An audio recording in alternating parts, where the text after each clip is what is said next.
Getting a free reason to report it.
Ladies and gentlemen, the President of the United States.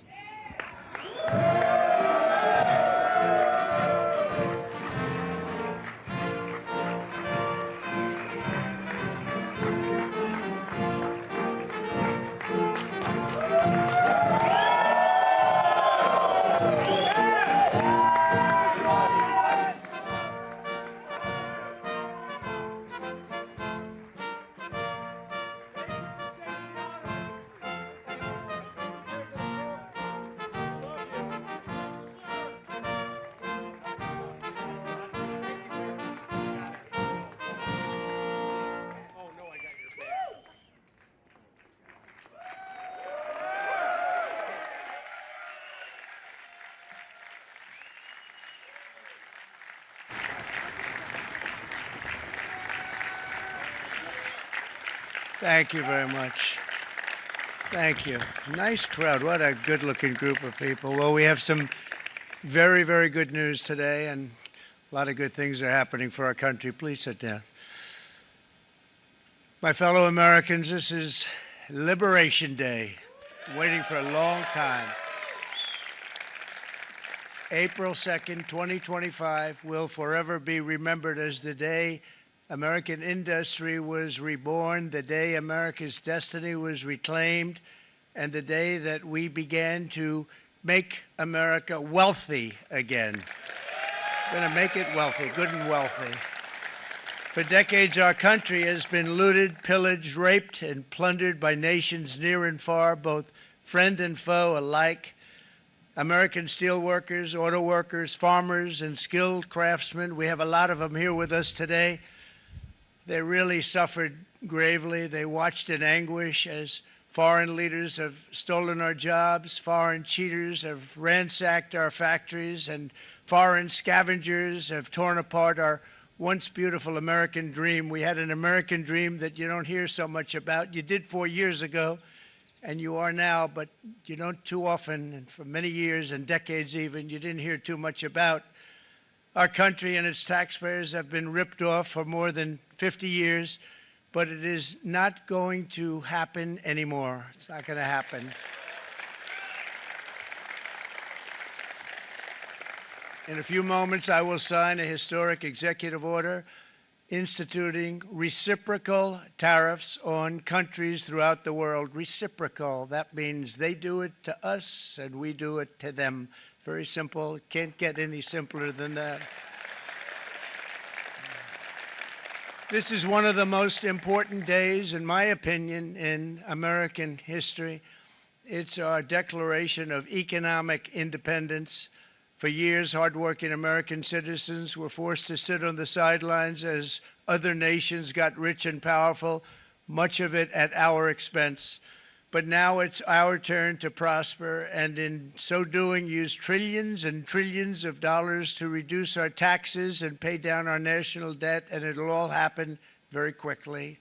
With today's action, we are finally going to be able to make America great again, greater than ever before.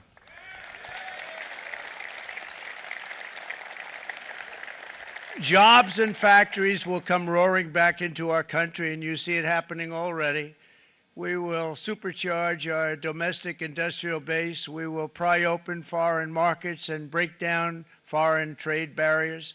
And ultimately, more production at home will mean stronger competition and lower prices for consumers. This will be indeed the golden age of America. It's coming back, and we're going to come back very strongly. We're pleased to be joined on this momentous occasion by Vice President J.D. Vance. J.D., thank you. Thank you. Thank you very much. Where are you, J.D.? No, that wasn't too hard to find. I was looking, you know, he likes to take a low-key attitude, so it'd usually be sitting right in front. He's gaining a lot of confidence, Mike, isn't he? And nearly my entire cabinet is here, as well as Speaker Mike Johnson, who's done an amazing job. And with the great success we had last night in Florida, we have a majority of 7. And 7's like a lot when we had it at 1, right? You've done a fantastic job, and many of the members of the House and Senate are with us. Senators, Congressmen, thank you all for being with us. We appreciate it. For decades, the United States slashed our trade barriers on other countries, while those nations placed massive tariffs on our products and created outrageous non-monetary barriers to decimate our industries. And in many cases, the non-monetary barriers were worse than the monetary ones. They manipulated their currencies, subsidized their exports, stole our intellectual property, imposed exorbitant VAT taxes to disadvantage our products, adopted unfair rules and technical standards, and created filthy pollution havens. They were absolutely filthy, but they always came to us and they said, we're violating, we should pay for it. It's all detailed in a very big report by the U.S. Trade Representative on foreign trade barriers, and I'll just hold it up for you. It's available, and you don't have to pay too much. As I understand it, you'll pay nothing. It's a lot of work for something, actually, because it's a special book. It's very, frankly, it's very upsetting when you read it, when you see what people have been doing to us for 30 years. This all happened with no response from the United States of America, none whatsoever. But those days are over. Let me offer just a few examples of the vicious attacks our workers have faced for so many years. The United States charges other countries only a 2.4 tariff on motorcycles. Meanwhile, Thailand and others are charging much higher prices, like 60%. India charges 70%. Vietnam charges 75%, and others are even higher than that. Likewise, until today, the United States has for decades charged a 2.5 tariff. Think of that, 2.5% on foreign-made automobiles. The European Union charges us more than 10% tariffs, and they have 20% VATs, much, much higher. India charges 70%, and perhaps worst of all are the non-monetary restrictions imposed by South Korea, Japan, and very many other nations. As a result of these colossal trade barriers, 81% of the cars in South Korea are made in South Korea. 94% of the cars in Japan are made in Japan. Toyota sells 1 million foreign-made automobiles into the United States, and General Motors sells almost none. Ford sells very little. None of our companies are allowed to go into other countries. And I say that, friend and foe, and in many cases, the friend is worse than the foe in terms of trade. But such horrendous imbalances have devastated our industrial base and put our national security at risk. I don't blame these other countries at all for this calamity. I blame former presidents and past leaders who weren't doing their job. They let it happen, and they let it happen to an extent that nobody can even believe. That's why, effective at midnight, we will impose a 25% tariff on all foreign-made automobiles.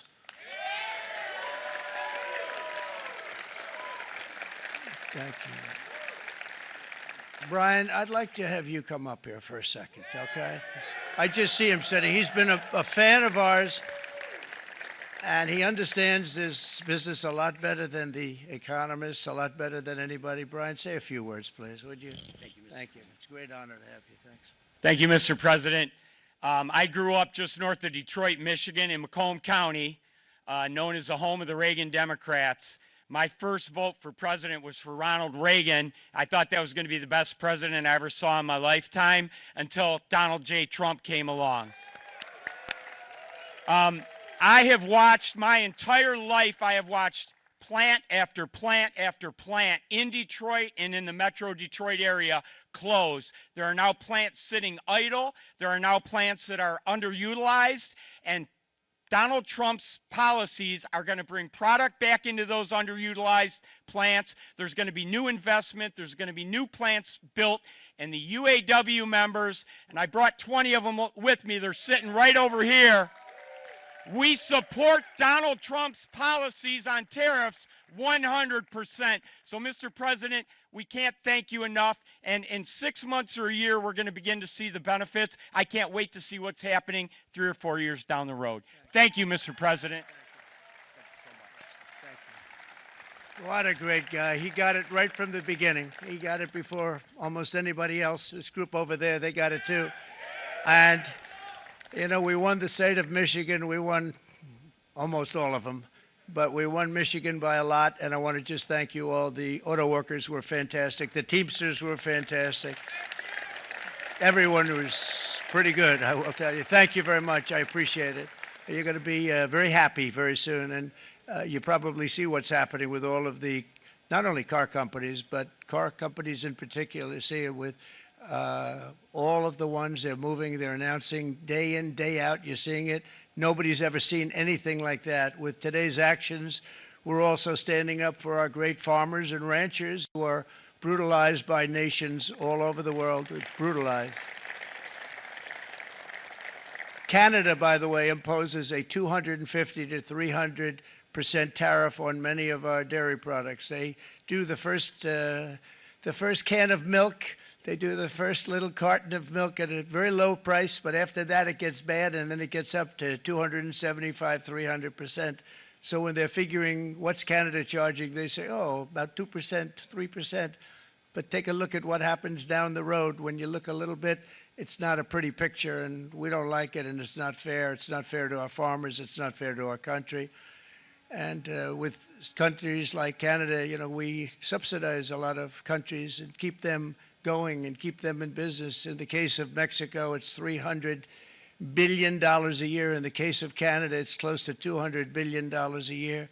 And I say, why are we doing this? Why are we doing this? I mean, at what point do we say, you got to work for yourselves, and you got to, this is why we have the big deficits. This is why we have that amount of debt that's been placed on our heads over the last number of years, and we're really not taking it anymore.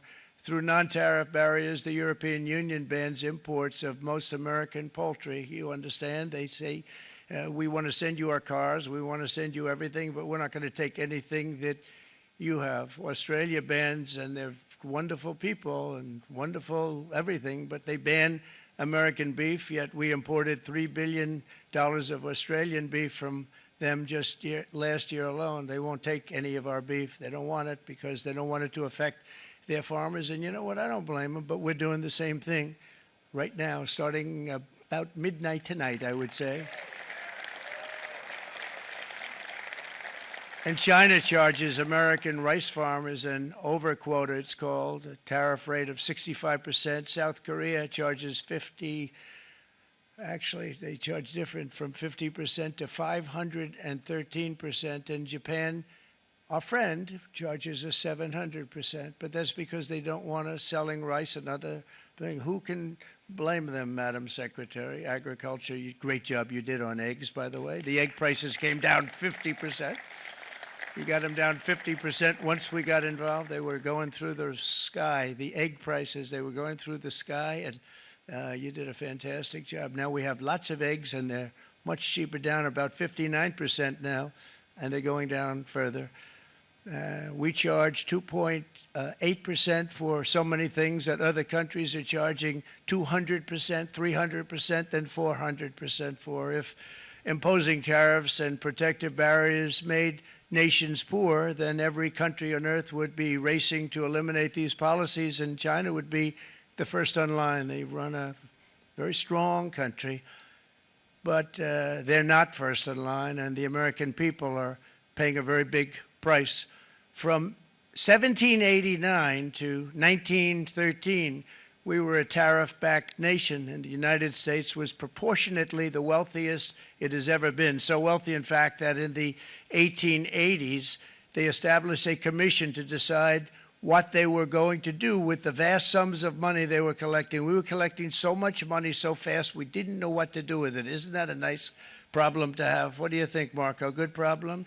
Marco would love that problem.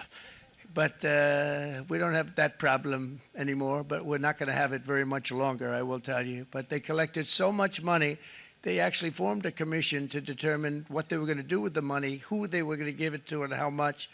Then in 1913, for reasons unknown to mankind, they established the income tax so that citizens, rather than foreign countries, would start paying the money necessary to run our government.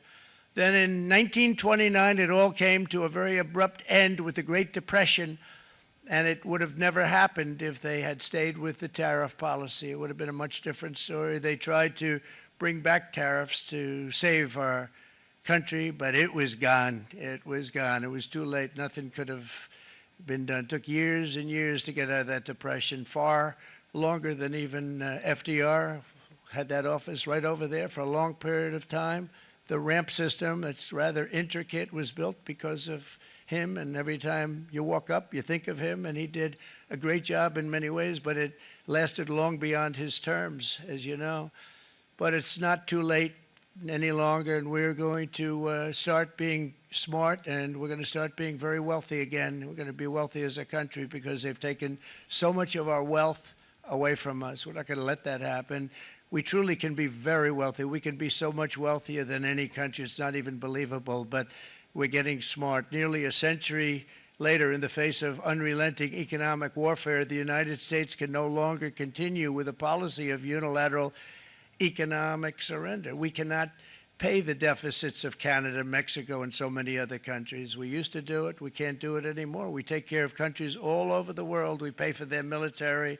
We pay for everything they have to pay, and then when you want to cut back a little bit, they get upset that you're not taking care of them any longer. But we have to take care of our people, and we're going to take care of our people first, and I'm sorry to say that.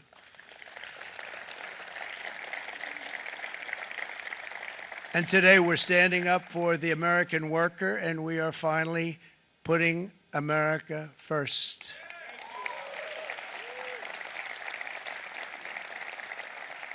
In Sleepy Joe Biden's last year in office, the United States hemorrhaged 100,000 manufacturing jobs, and the number was going through the roof at levels never seen before.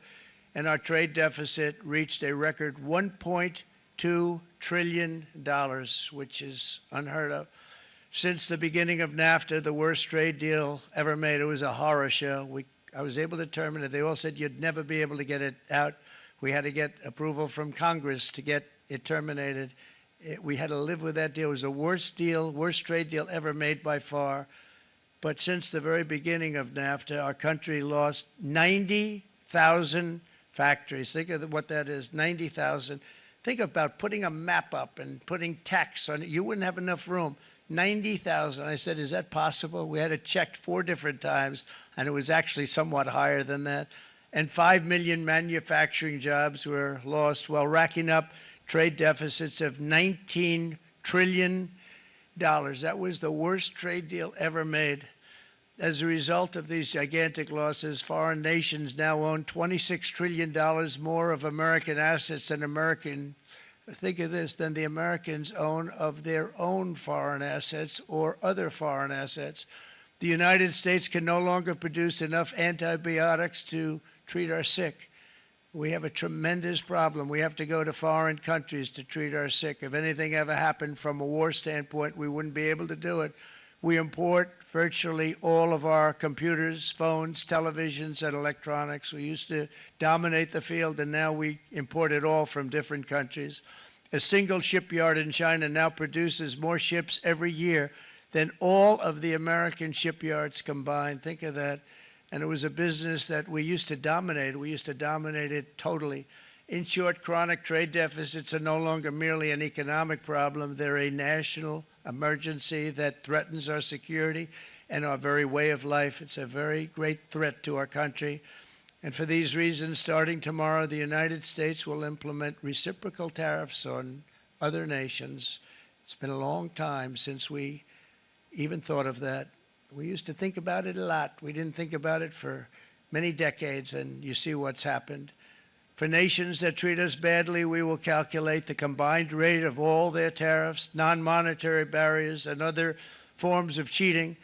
And because we are being very kind, we're kind people, very kind. You're not so kind when you got ripped off with your salaries. My auto worker friends and my Teamster friends and all of the unions that typically voted Democrat, they're not voting Democrat anymore because worker, whether union or non-worker, they're for the Republicans now. That's what happened. But we will charge them approximately half of what they are and have been charging us. So the tariffs will be not a full reciprocal. I could have done that, yes, but it would have been tough for a lot of countries. We didn't want to do that. I'd like to see the chart if you have it. Could you bring it up, Howard? This is our great Secretary of Commerce, Howard Lutnick. Thanks, Howard. So if you look at that, China, first row, China, 67%. That's tariffs charged to the USA, including currency manipulation and trade barriers. So 67%, I think you can, for the most part, see it. Those with good eyes, with bad eyes. We didn't want to bring, it's very windy out here. We didn't want to bring out the big charts because it had no chance of standing. Fortunately, we came armed with a little smaller chart. So it's 67%, so we're going to be charging a discounted reciprocal tariff of 34%. I think, in other words, they charge us, we charge them less, so how can anybody be upset? They will be, because we never charge anybody anything, but now we're going to charge. European Union, they're very tough, very, very tough traders. You know, you think of European Union, very friendly. They rip us off. It's so sad to see. It's so pathetic. 39%, we're going to charge them 20%, so we're charging them essentially half. Vietnam, great negotiators, great people. They like me, I like them. The problem is they charge us 90%. We're going to charge them 46% tariff. Taiwan, where they took all of our computer chips and semiconductors. We used to be the king, right? We were everything. We had all of it. Now we have almost none of it, except the biggest company is coming in. We're going to end up with almost 40%. Lee Zeldin's working to get their approvals. And it's an amazing company. Mr. Wei, of one of the great companies of the world, actually, they're coming in from Taiwan, and they're going to build one of the biggest plants in the world, maybe the biggest for that. But 64%, we're going to charge them 32%. Japan, very, very tough, great people. And again, I don't blame the people for doing it. I think they're very smart in doing it. I blame the people that sat right in that Oval Office, right over there, right behind the Resolute desk or whichever desk they chose. Japan, 46%. They would charge us 46%, and much higher for certain items like cars, you know, little items like cars. 46%, we're charging them 24%. India, very, very tough, very, very tough. The Prime Minister just left. He's a great friend of mine, but I said, you're a friend of mine, but you're not treating us right. They charge us 52%. You have to understand, we charge them almost nothing for years and years and decades. And it was only 7 years ago when I came in, we started with China and charged them. We took in hundreds of billions of dollars from China in tariffs. And they understood, honestly. President Xi understood. He said, look, I understand. And the other countries, and they all understand. We're going to have to go through a little tough love, maybe, but they all understand. They're ripping us off, and they understood it. Prime Minister of Japan, Shinzo Abe. He was a fantastic man. He was unfortunately taken from us, assassination. But I went to him and I said, Shinzo, we have to do something. A trade is not fair. He said, I know that, I know that. And he was a great gentleman. He was a fantastic man, but he understood immediately what I was talking about. I said, Shinzo, we have to do something. He said, I know that. And we worked out a deal, and it would have been a much better deal, but frankly, there were many years left on the deal that was made previous to my getting there, but it was something. If you look at Switzerland, 61% to 31%. Indonesia, Malaysia, Cambodia. Oh, look at Cambodia, 97%. We're going to bring it down to 49. They made a fortune with the United States of America. United Kingdom, 10%, and we'll go 10%. So we'll do the same thing. South Africa, 60%, 30%, and they've got some bad things going on in South Africa. You know, we're paying them billions of dollars, and we cut the funding because a lot of bad things are happening in South Africa. The fake news ought to be looking at it. They don't want to report it.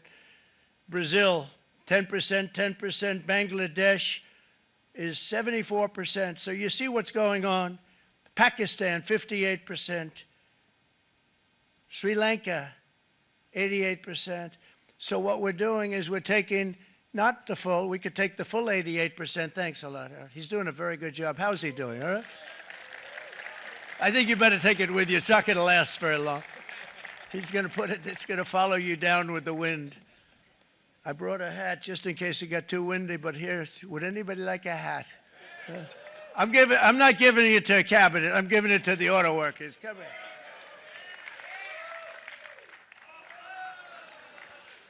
Thank you, fellas. Get it. That's it.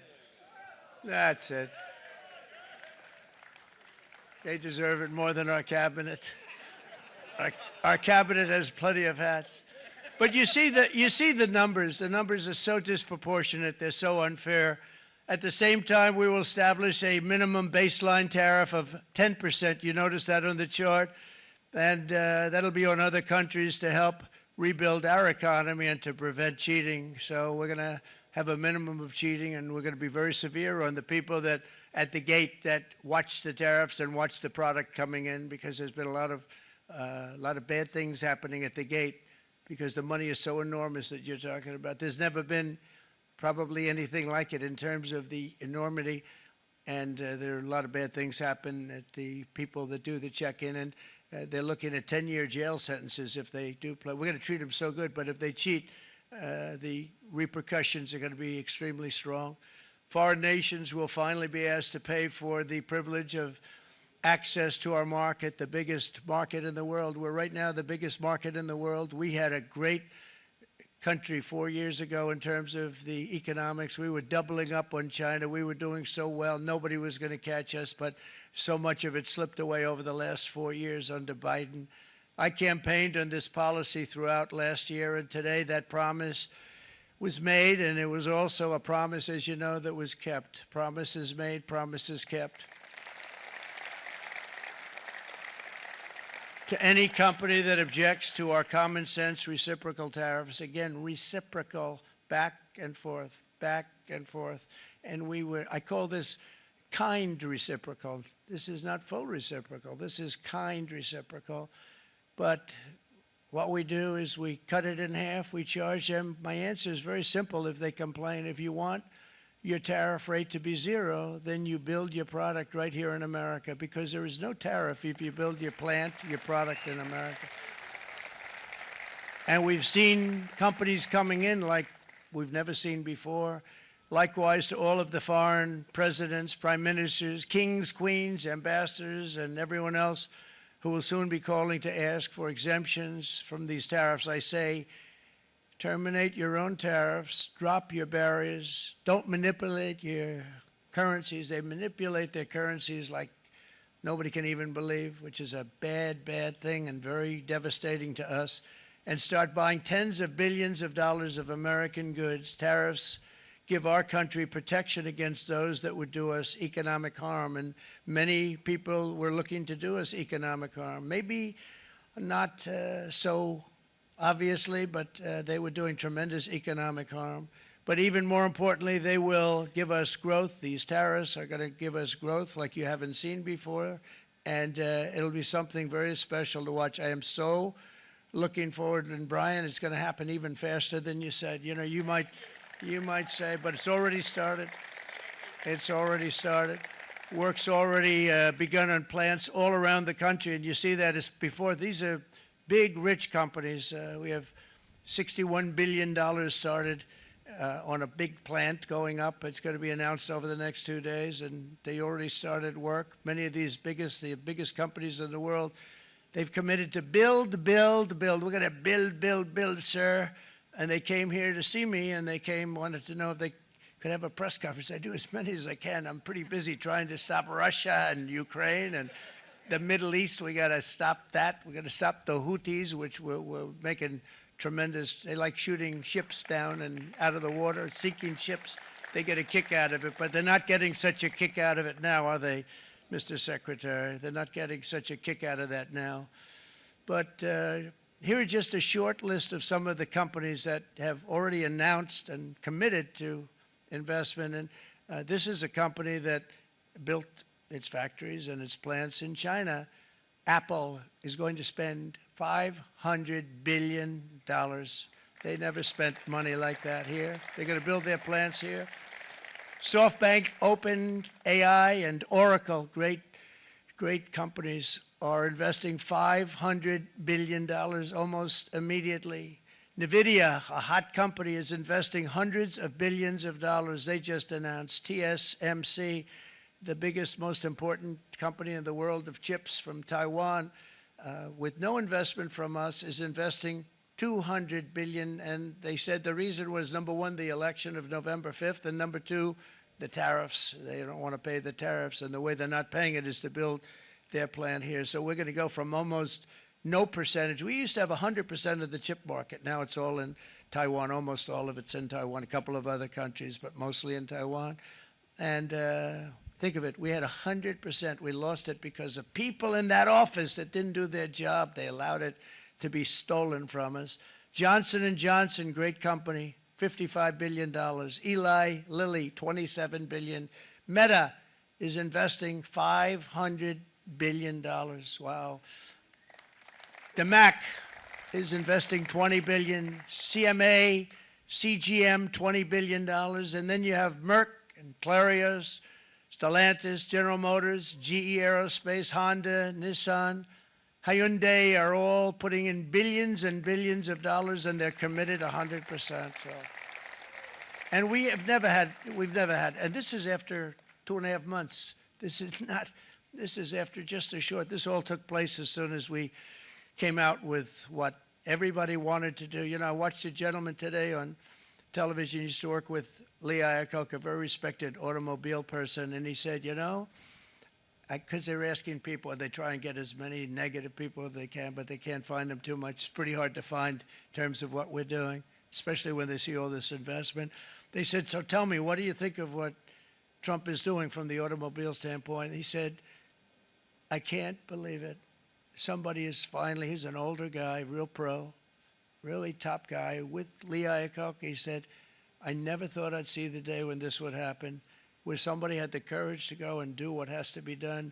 This is transforming our nation. Our entire nation is going to be transformed, not only with the cars, but on every single other item that's built. We're going to become an industrial powerhouse. And he said that so beautifully today. In fact, I'm going to find out, I'm going to get a tape, and Bruce, I'm going to get that tape, and I'm going to send it to you out in Long Island, and you're going to play it for the people. And all your union workers and your non-union workers out there, you got a pretty even split. But we have, so far, it looks like we're going to have about $6 trillion of investments, and you wouldn't do that in years in this country over the last number of years. $6 trillion, and that's going to be much higher by the end of the year. And think of what $6 trillion is. You wouldn't have even a small percentage of that under this other system. We're going to be an entirely different country, and it's going to be fantastic for the workers. It's going to be fantastic for everyone. There will never have been a transformation of a country like the transformation that's already happening in the United States of America. It's an incredible thing to watch, and it's incredible to meet with the top people, people that you read about, very wealthy people, or people that are great managers and executives and presidents of big public companies, and to watch the enthusiasm they have now that they didn't have. They gave up on our country. They went to foreign countries and they built. Companies are pouring into our country at levels never seen before, with jobs and money to follow, and it's really beautiful. In the coming days, there will be complaints from the globalists and the outsourcers and special interests and the fake news. Always, the fake news will always complain. But never forget, every prediction our opponents made about trade for the last 30 years has been proven totally wrong. They were wrong about NAFTA. They were wrong about China. They were wrong about the Trans-Pacific Partnership, which would have been a disaster if I didn't terminate it. If I didn't terminate that, United Auto Workers, you would have had no jobs in this country. You would have had no jobs. It was all going to other countries. In my first term, they said tariffs would crash the economy. Instead, we built the greatest economy in the history of the world. And again, I have great respect for President Xi of China, great respect for China, but they were taking tremendous advantage of us, and I commend them for that. I say, hey, if you can get away with it, that's okay. But, you know, they understand exactly what's happening, and they probably, most of them are saying it's about time they did something, but, and they're going to fight, and they're going to fight fair. Everyone's going to fight. You know, it's like, I say to the leaders, look, you got to take care of your country, but we have to start taking care of our country now.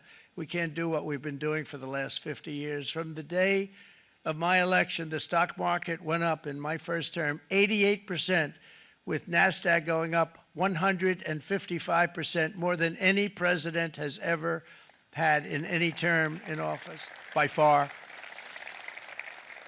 And I think we're going to blow that away. And maybe the numbers won't show, but I think they're going to show much better than even those numbers. But what you're going to see is you're going to see activity, that empty, dead sites, factories that are falling down.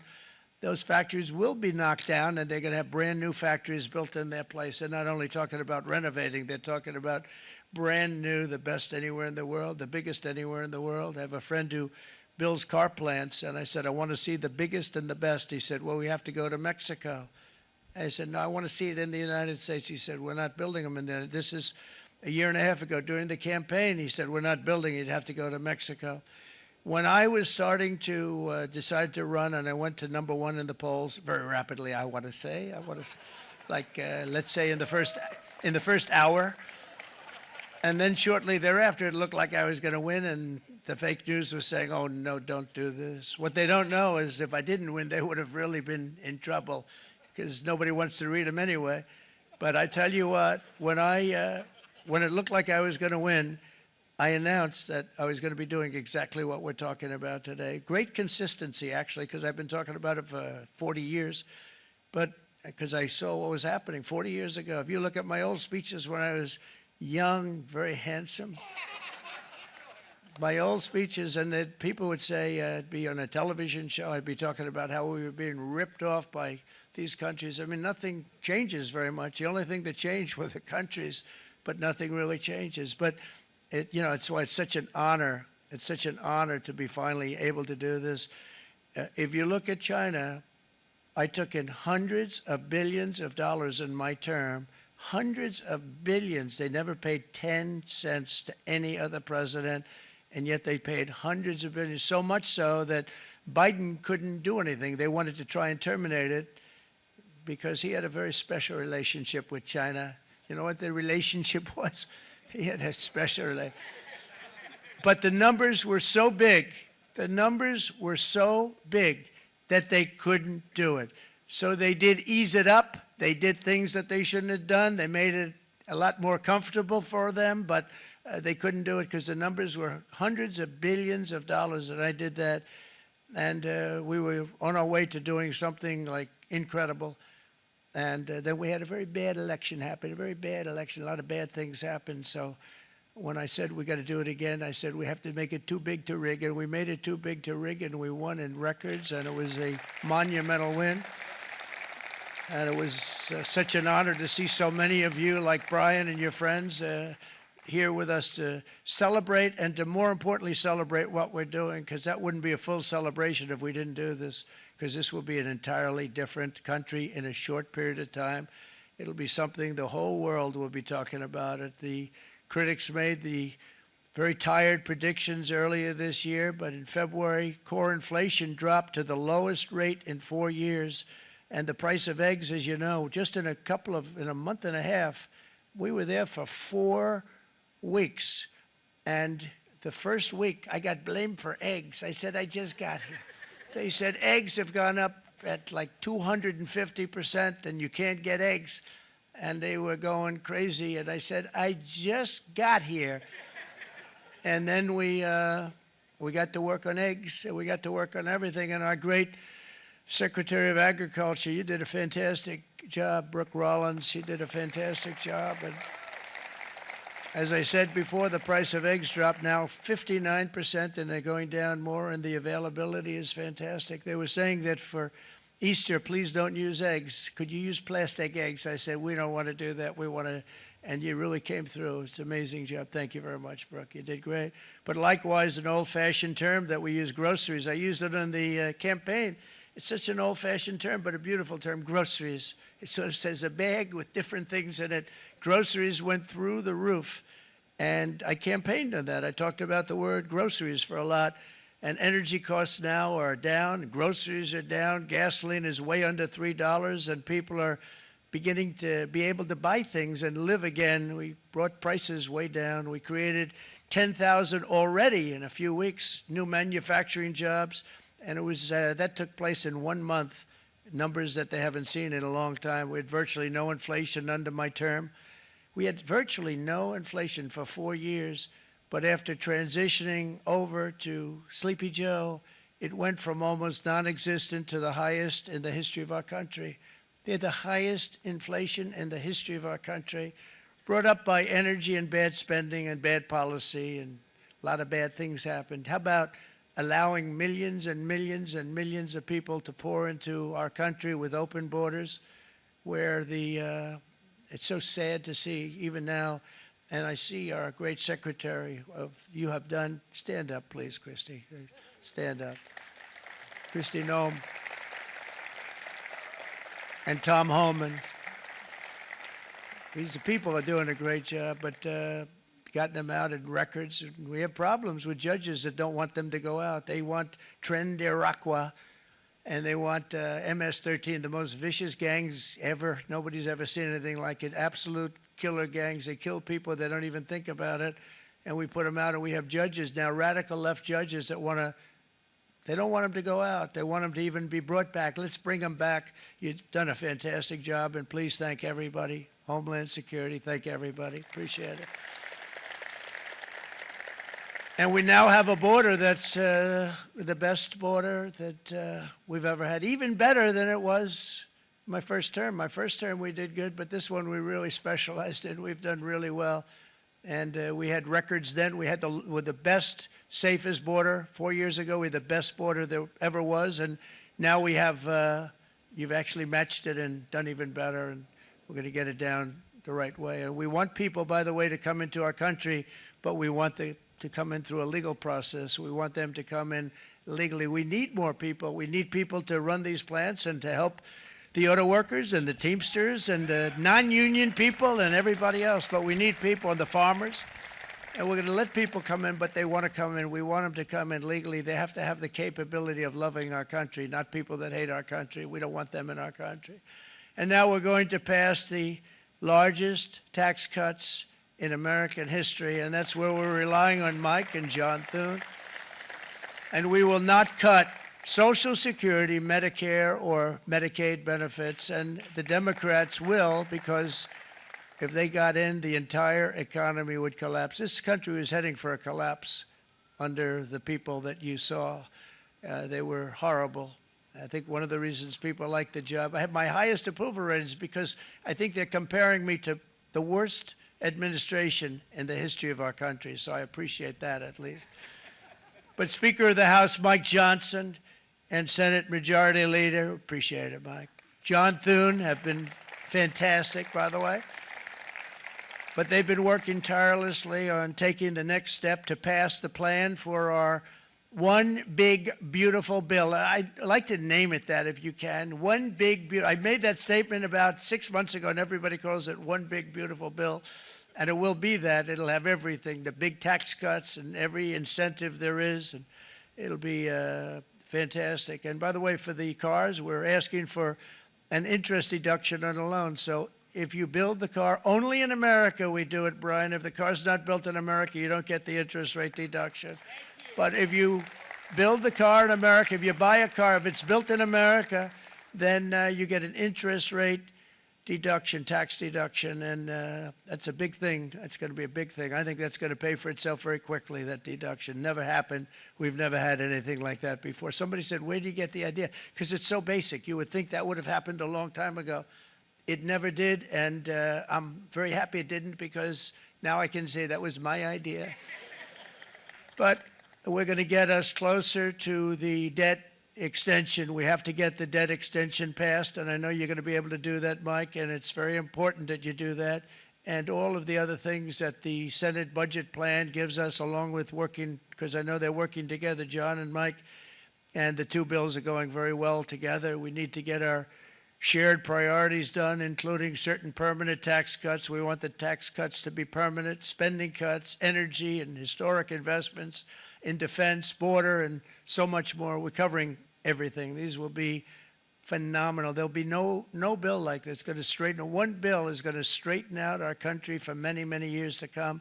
And we said, let's just do it and let's get it done. And some guys will love it and some guys will like it a little bit less because they're not getting what they were exactly looking for, but they're getting a lot. They'll never, if we get this done, it'll be the most incredible bill ever passed in the history of our Congress and Senate and congressmen, the senators and the congressmen, many of whom are here today, will be very proud of themselves. I really believe that it's going to set us on a whole new prosperous path. We're going to cut spending and right-size the budget back to where it should be. We're going to do that very strongly. Thank you, Rick. Thank you. John, thank you. Oh, look at all of our senators over there. Oh, boy, that's a nice group of people. But I won't like them so much if they don't get this bill done. That's a great group. And Congressman, thank you very much. I appreciate it. Tremendous people.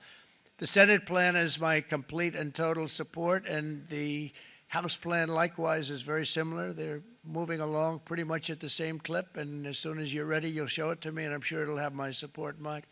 Every Republican congressman and senator must unify. We have to unify. We can't be separated. We have to get it done. We have to get absolutely everything we can, and we have to take care of the American people. That's the only thing that matters. We have to take care of the American people first. We need to pass this bill immediately, get it done, including debt extension. From this day on, we're not going to let anyone tell us that American workers and families cannot have the future that they deserve. We're going to produce the cars and ships, chips, airplanes, minerals, and medicines that we need right here in America. The pharmaceutical companies are going to become roaring back. They're coming roaring back. They're all coming back to our country because if they don't, they got a big tax to pay. And if they do, I'll be very happy, and you're going to be very happy, and you're going to be very safe. We're going to build our future with American hands, with American heart, American steel, and we're going to build it with American pride like we used to. We're approaching our 100th day as president and have been given credit by a lot of people, actually, even some of the fake news. Can you believe it? Which in this case hopefully isn't fake, for having done more in that time than any other administration in the history of our country in the first 100 days. I think we've had an amazing, in terms of what we've done, what we've gotten accomplished. I'd like to see if we can get that war ended and another war from not starting in the Middle East. We have to get Russia. They're losing 2,000 on average, 2,500 people a day, young people, soldiers, Russian. Think of that. 2,500 through some days, but on average, probably over about a 1 week period, it's 2,712, they say. They're losing those soldiers. They're dying. They're being decimated. And they're not from our country, but they're from other countries, but they're human beings. They're from Russia. They're from Ukraine in this period, most of them. And we're going to get it stopped. It's a senseless war that would have never happened if I was president, and it shouldn't be allowed to go on.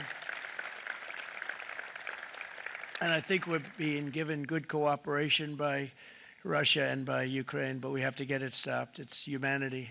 It's humanity. It's a terrible thing. This will be a very big moment. I think you're going to remember today. It's going to be a free nation that we're dealing with. We're going to have a very free and beautiful nation.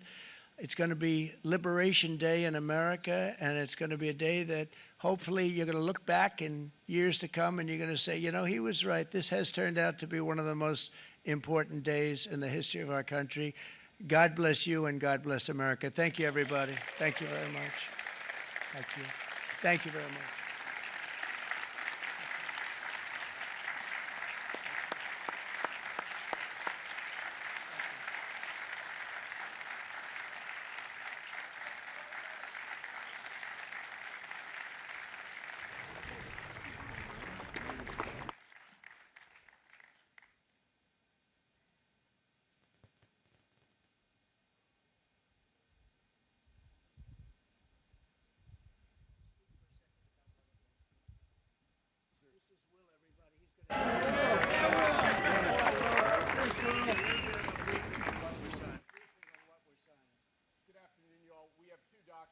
prepared for the president's signature. One closes what's referred to as the de minimis loophole with respect to imports from the U.S. Not even Hail Mary. The other is the big one, is the reciprocal tariff executive order that the president just spoke about at length. This is obviously a huge deal, and it's been an honor to be part of your team getting this done.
Mr. President, what will you do if the EU or other countries retaliate? President, any news on TikTok?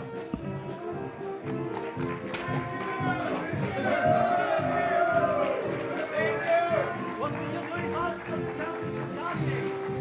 President, can Elon hurt your business in Wisconsin?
Bond भी देखा ये cordless है क्या? 20% was basically their worst case scenario. 5%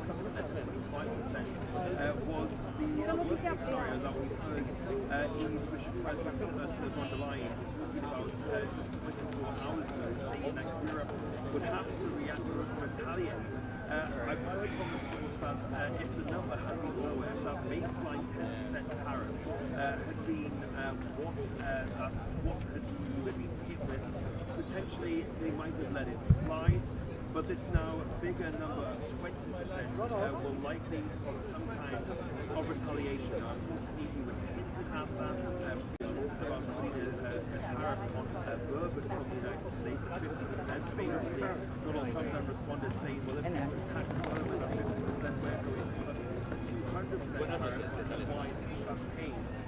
So we've heard some of the beginning of some rumblings here. But of course, this is a very tense and delicate process between the EU and the United States, because of course the war in Ukraine is still going on, and the United States is a pivotal partner and a very role in the negotiation and hopeful ceasefire agreement that they will be trying to put in the next couple of weeks. So the numbers really What you call them?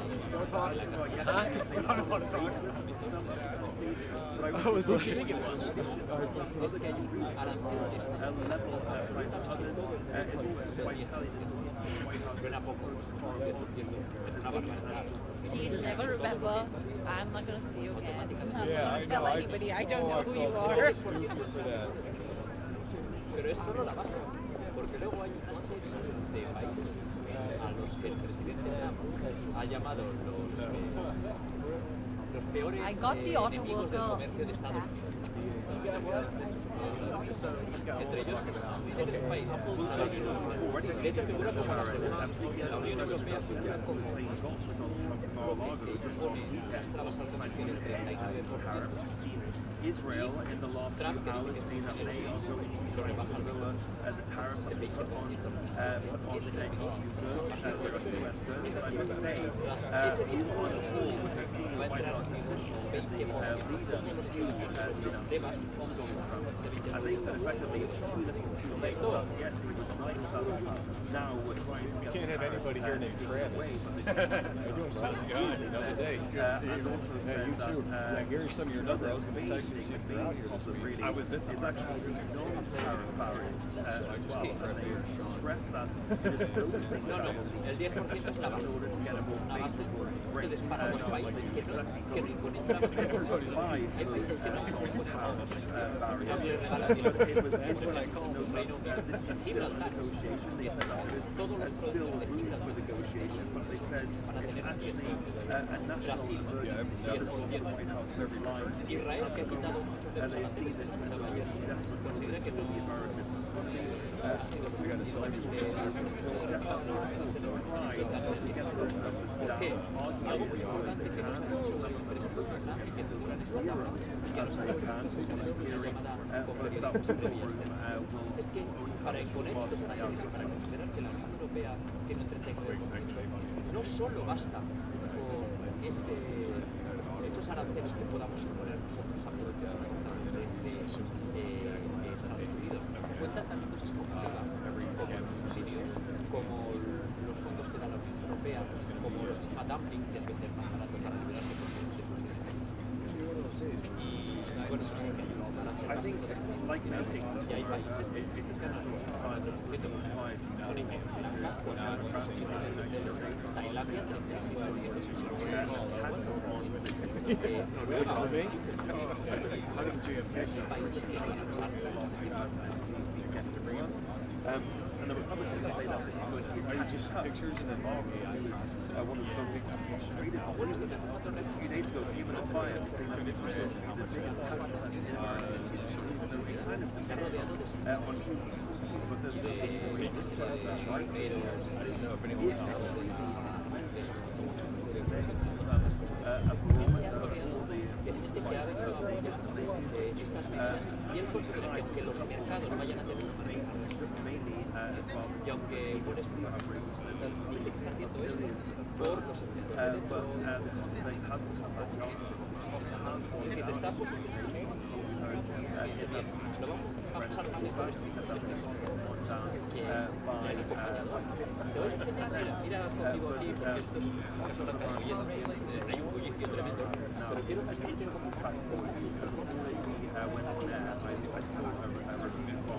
Budget lab at Yale University of Jason Fox, the vice president, and they said that the worst case scenario is 20% tariff, looks good, but it's also meant to be se ha hecho acompañar por una destacada del Partido Republicano y también por esos empleados de la construcción y de las grandes automotrices para lanzar el mensaje de que lo que le importa es la gente que tiene menos recursos, que se ha visto más afectada por esto. Es un cierre total de una estrategia de comercio y neoliberalismo que tiene generado el puesto. Él lo vende como un día histórico en positivo, pero desde luego es un día que completan el Can I help you before I go? She told me if like Thailand, places like Vietnam, they are all paying higher rates so it is likely that we'll see the cost of things increase here in the United States, and it's going to see whether that affects the Republicans, affects Donald Trump. Of course, midterms are still over a year and a half away.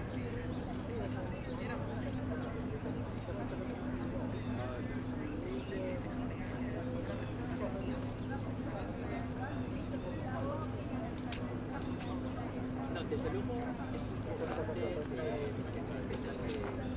él no esté sujetando a los mercados. No worries about that. Okay. Que nos equivocamos. Okay, cool. Sounds good. All right.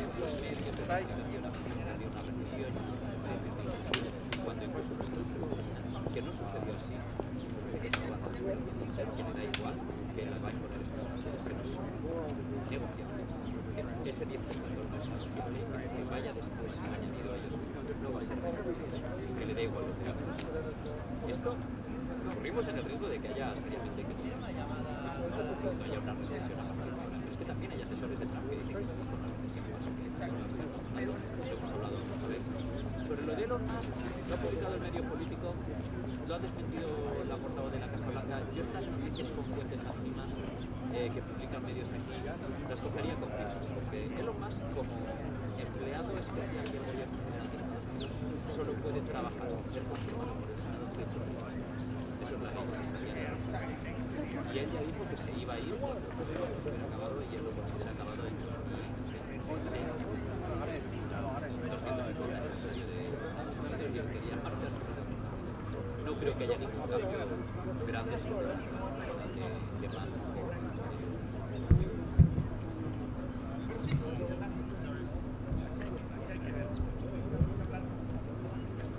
Bueno, va a ser un periodo de ustedes de los elecciones que van a entrar en vigor este 5 de abril hasta el 9 de abril. Algún margen de maniobra va a haber, pero desde luego ese 20% también es importante destacar cómo nos afecta a España esto, porque España tiene déficit comercial con Estados Unidos. España compra más a Estados Unidos de lo que le vende, por lo tanto tendríamos que estar exentos de todo esto, ¿no? Pero aquí está.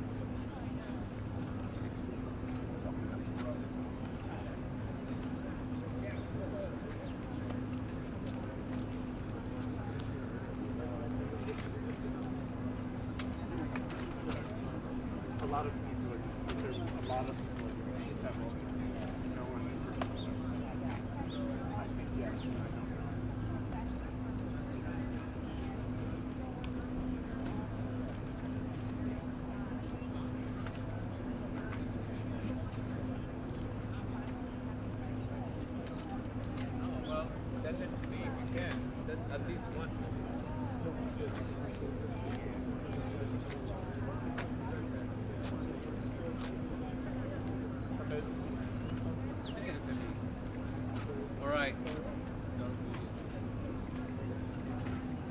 It is a madhouse.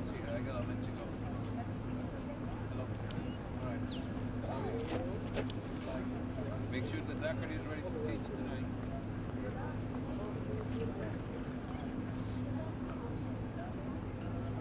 Es lo que él busca. Él busca que sea más caro comercio, que sea más caro importar y exportar. ¿Qué le gustaría? Que ordenamos a y que todo eso se haga en los Estados Unidos. Y las empresas españolas están dando siempre nos han dicho que esto del hambre, por lo menos que utilizan la aceituna española que está sometida a unos aranceles absurdos, ¿no? Que incluso la asociación ha denunciado esa práctica. Pero hoy hemos sacado el tema del dumping, que no es que los sitios de la Unión Europea Estados Unidos también da subsidios a esos francos. Trump los ha dado y eso la Unión Europea nos ha conseguido. ¿Queréis right now a lo de trabajo? Lo que me llama bastante la atención es que esta cifra Saqué la cabeza. unas trabas al comercio que equivalen a aranceles que no son aranceles, son algo que es ñana, que han puesto una cifra y esa es la diferencia. Si no, desde luego, 39%.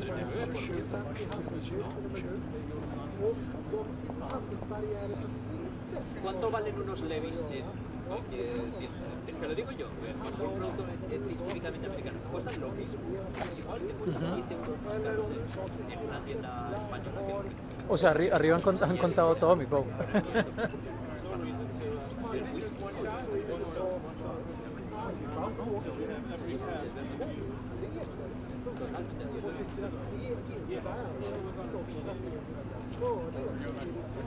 Muchas gracias a vosotros.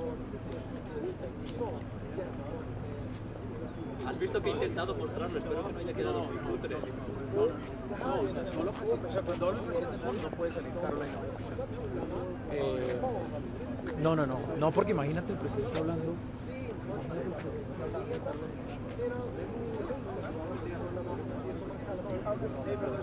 O sea, nosotros, y aparte porque yo estoy en la Casa Blanca, no tendríamos mayor, o sea, aparte.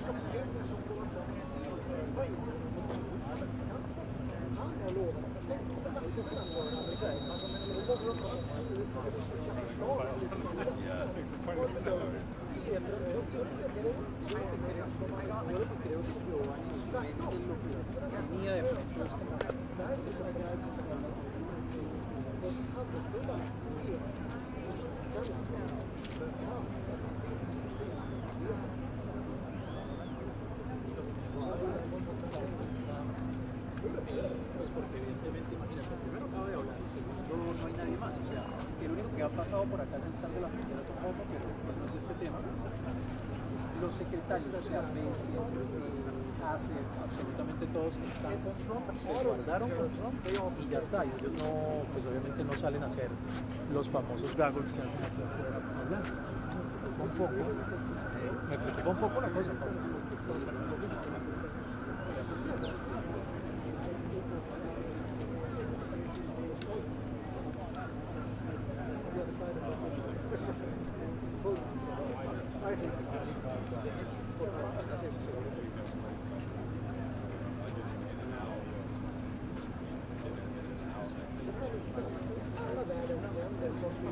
No, de acuerdo, yo creo que eso fue lo que tenía en la cabeza yo.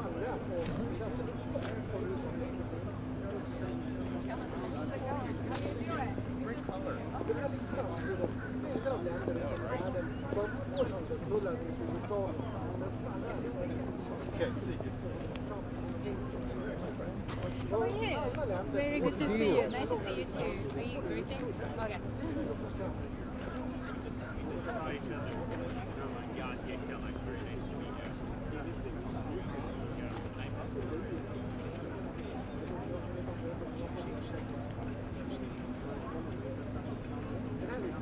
Alla länder runt om i världen så just för amerikanska importtullar, det är lång och det skvallrar om vad som är från att se.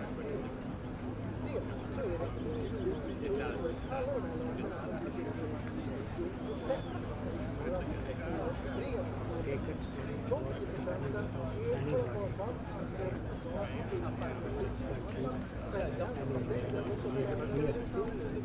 Sí le da una perspectiva muy buena de todo lo que pasó.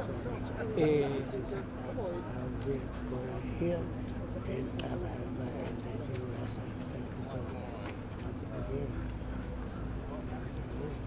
parece? Bueno, entonces el secretario Marco Rubio a la derecha de Donald Trump, que me parece una cosa, un buen dato, al lado de Trump, cerca, todo el mundo.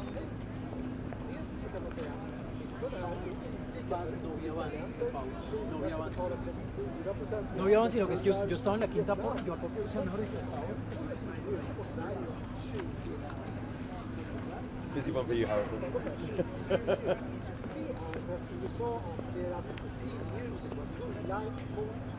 Mi Pau, entonces, por ahora, es con la explicación, como el evento.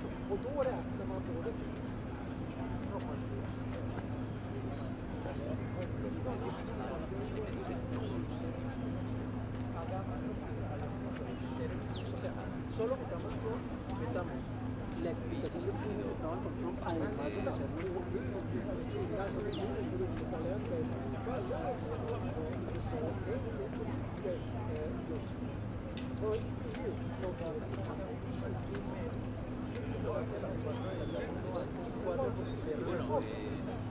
lo hace el 2 porque el primero, él dice, tiene una teoría y es que era April Fools o el día de los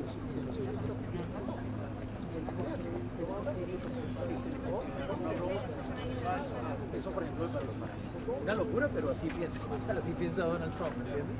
Entonces 4 de la tarde, por obvias razones, y el 2 de abril, porque él dijo, si yo lo hago el 1 de abril, la embarramos.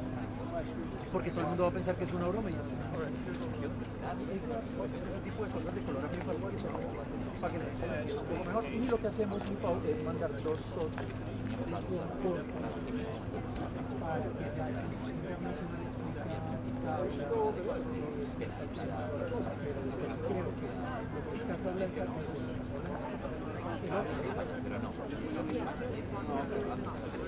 Mustafa Gettin والله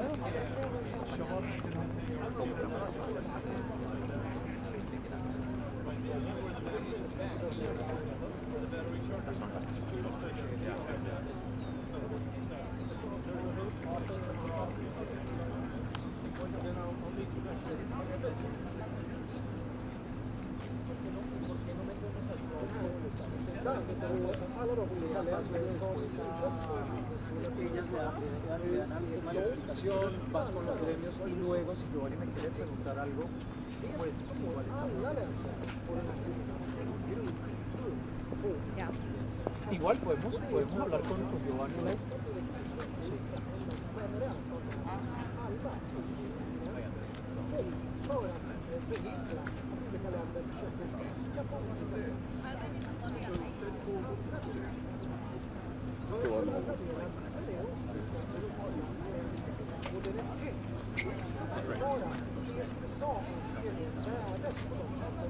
Bueno,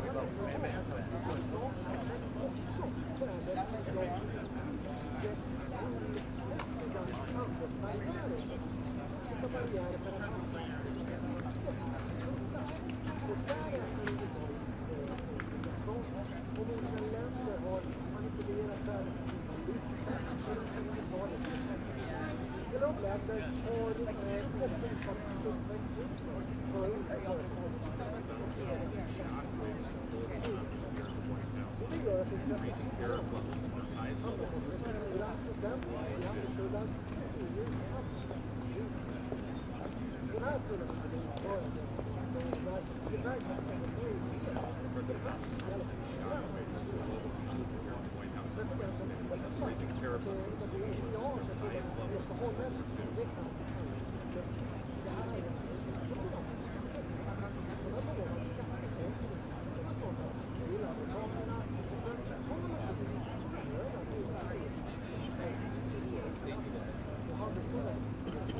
President Donald Trump sent shockwaves on the global economy here in the White House on Wednesday, raising tariffs on goods to the highest levels.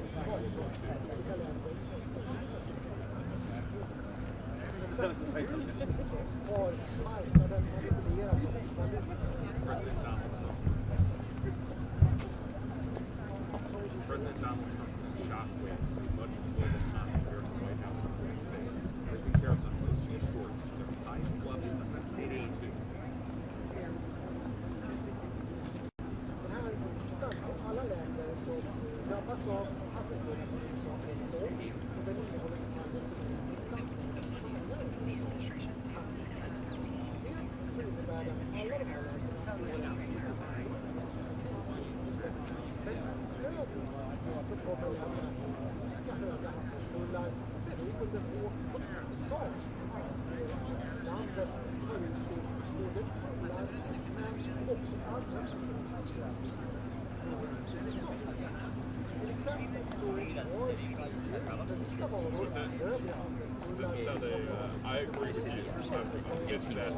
Y luego el adicional es el 20%.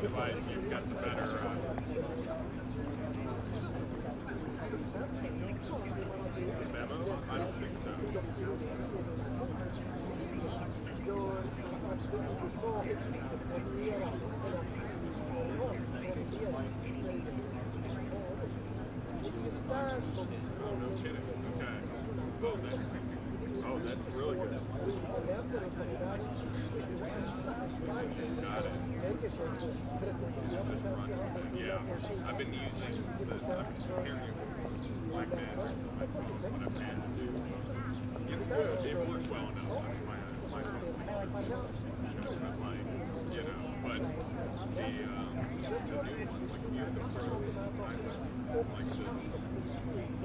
lenses are great. So the nice thing about the Black Magic is it's well, the nice thing about the Black Magic is control the ISO and the shutter and stuff, right? And it's free, I'm pretty sure.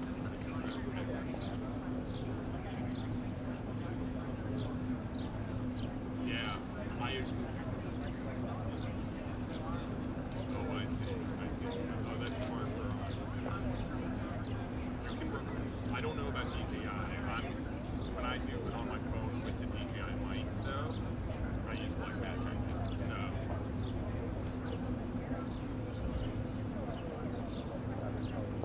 Yes. Oh, no. You're totally. I mean, brave new world, right? We're all working on our technology. Yeah. How is everything? I'm good. Good to see you. When did you arrive? 15th. Last week on Tuesday to New York, though.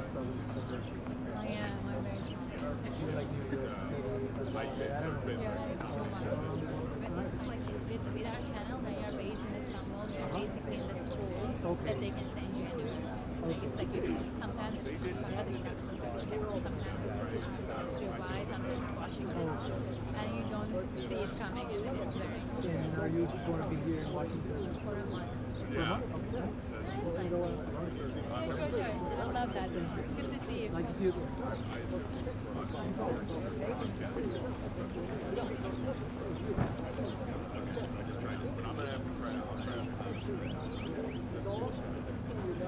I have that. I just didn't. My bosses are like, they want it. They don't want it on the. Yes. I picked your man.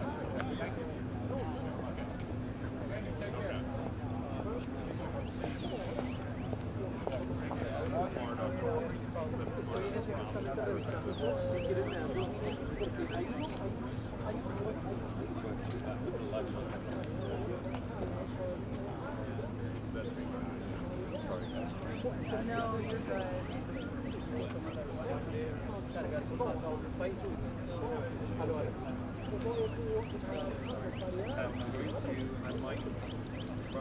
During my life, just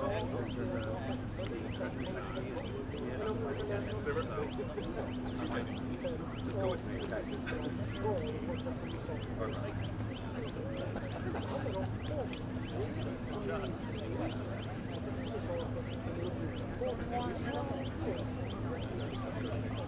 President Donald Trump sent shockwaves to the global economy here at the White House on Wednesday, raising tariffs on most imports to their highest level since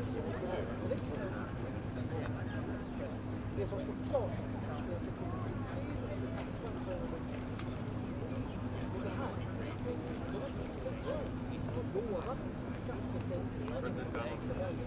President Donald Trump sent shockwaves to the global economy here on Wednesday. President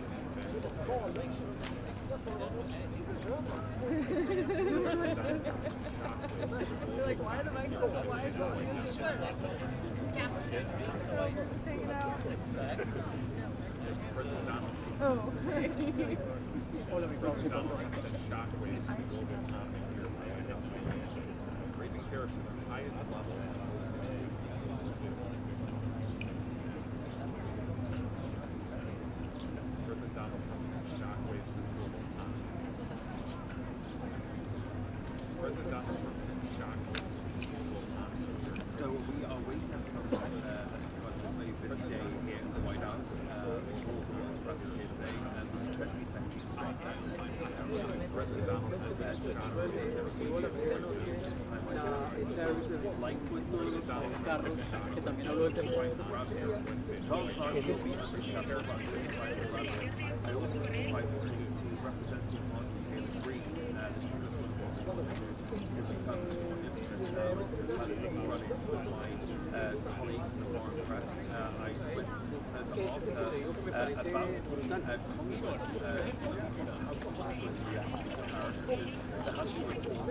Ajá, si nos lo imponen a nosotros, nosotros the impact that these tariffs will have on their local state and their local economies. I went to ask her if I could speak to her. She said that she's now no longer speaking to anybody from the foreign press. So the immediate reaction on the White House drives, nothing at the moment. We'll get the Treasury Secretary later on. But yes, it is important to note in terms of the clarification for these tariffs that Canada and Mexico should be outside of the wider group of the White House has been forward the 10% tariffs, which are affecting most countries in the world, and there's an additional reciprocal tariffs on top of that 10%, which are going to be impacting the 60 or so nations that the White House needs to install the world expenses. Among that is, of course, the European Union, an extra 10% tax on top of the baseline 10% for the EU. I've been speaking to Ajá, entonces el color al final, el color al final. Bueno, perfecto, perfecto, me parece.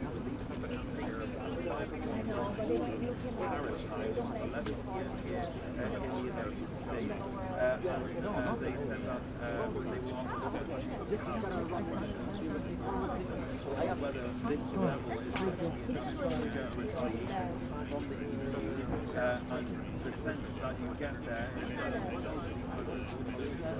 early hours will from some kind of punish from the EU. I would say that is what tracks from what conversations I've been having with European diplomats and European countries here in Washington. The 20% would be their kind of worst case scenario, 25% was the worst case scenario. But Europe are likely to be happy that this is the level that they've got. Like I said, some of the sources I'm speaking to have got 10% tariffs. They say that this is a good starting point. They say that negotiations are still ongoing, that everything is still on the table, and they're hoping to be able to drive that 10% down. Some of them even looking for a trade deal to be able to get a good and fair trade between the two countries. One source that this nation is sort of a vague answer, but this nation is looking for a reduction in barriers as well, as a way to kind of tempt the United States to give them trade deals as well, sectional things as well. So a widespread approach to trade really depends on the level of tariff that potentially decided.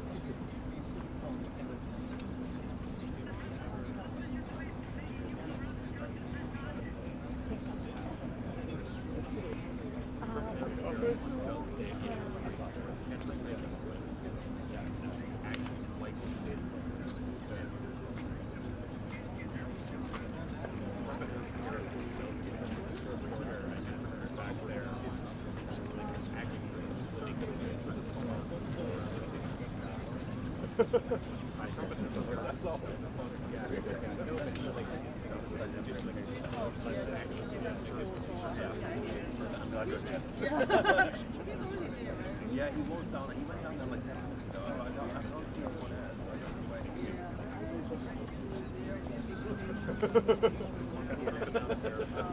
Entirely seriously, it's not able to.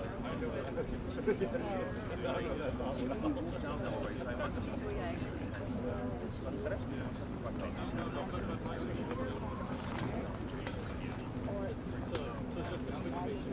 See you later. Von der Leyen speaking at 5 a.m. Sorry? Von der Leyen speaking at 5 a.m. She's in China, right? She's in Asia somewhere. Yeah. So, That's why it's 5 a.m. Oh my god, that makes sense. Yeah. Okay, Well, you're talking 5 a.m. here. what I just said on air was stupid. No, just 5 a.m. 11 p.m. our time. Treasury's there. See ya. See you later. No, it's a time. That's what I'm trying to ask as well. So they say there's no trade from the region. So people.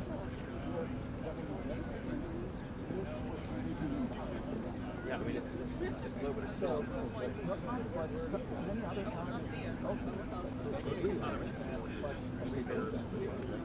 So the question is, is it 10% or just no? 10% no. I also want to know whether He couldn't like. No, I asked them as well.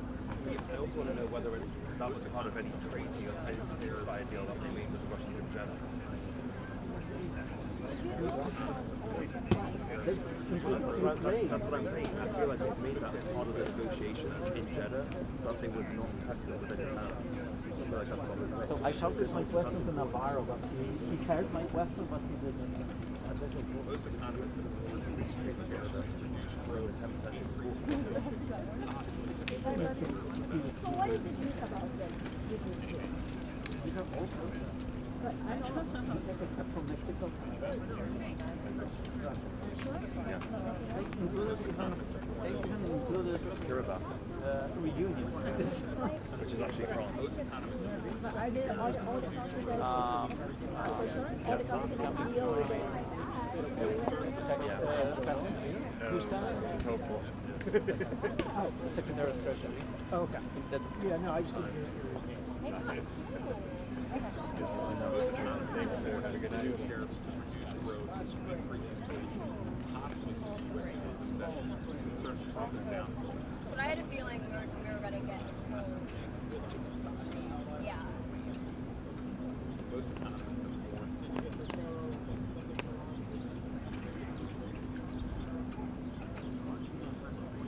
Harrison, I tried to talk to him. Most economists talking about tariffs to reduce growth, increasing possibly some concerns profits down. Somebody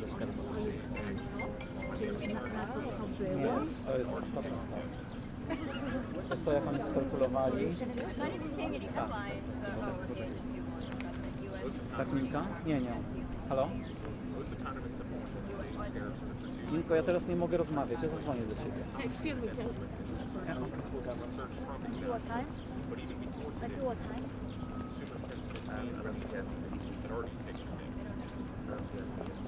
Hello. Hi. You want to come say hi? Is this confirmed, right? Hello. Yeah, I know. What do you think? Yeah. He's hiring for the camera. Yeah, just for the camera's name and title, please. So George is on the first page. I'm going to go cover the Palestine protesters on the way back. Oh, no. First page. Those are my favorite groups in the entire world. Yeah. I'm absolutely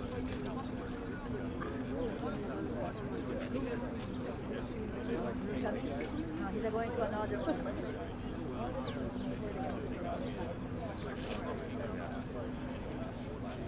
But Marek, that's our chef to discuss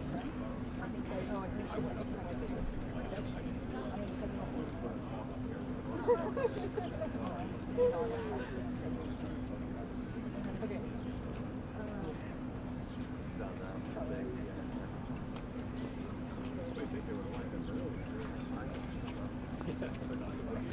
I can tell the gap right here. I have to crack.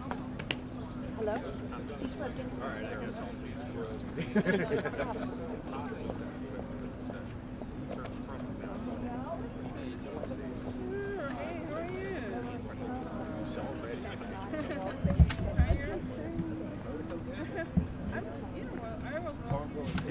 That's fine. You can just push my microphone. That's Oh, don't worry. There you go. We have the same one. Yes, you do. Are the okay to put logos? I just put mine. No, they don't normally allow it.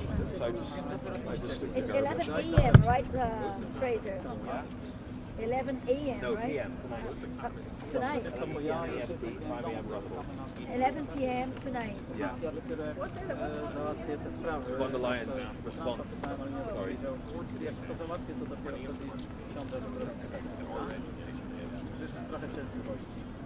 Mam nadzieję, że środek... Tam ja. Mogę, no. Tak, mogę i to, jak co zechcecie. Jak ja skończę teraz, bo czekam teraz na sekundę.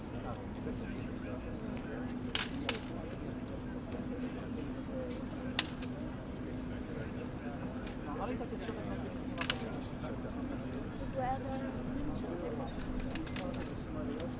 ma Dobra.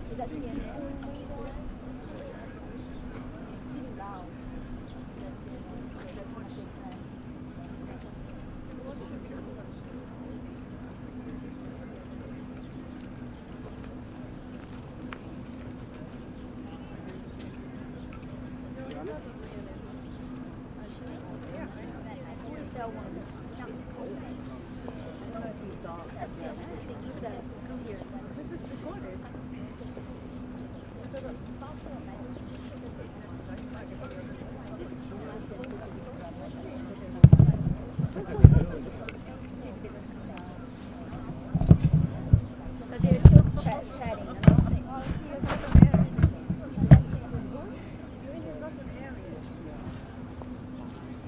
Yeah. No, he's not on there yet.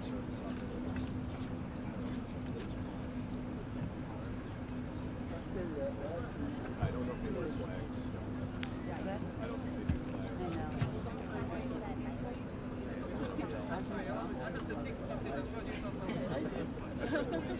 Are you okay? That is the right way to like it. That's what my wife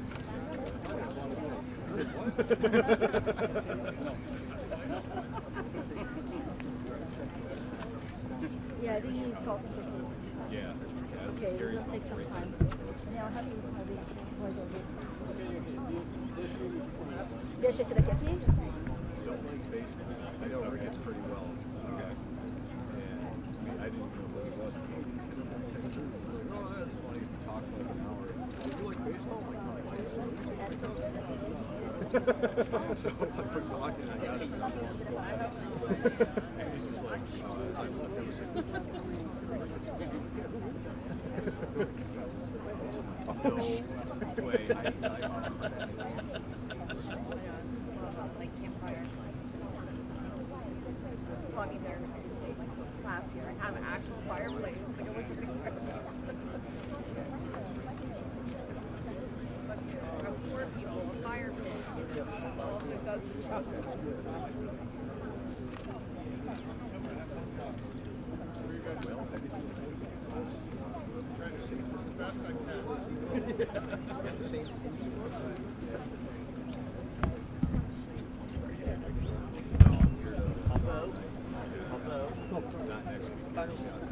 Nie, Marcin, nie, tylko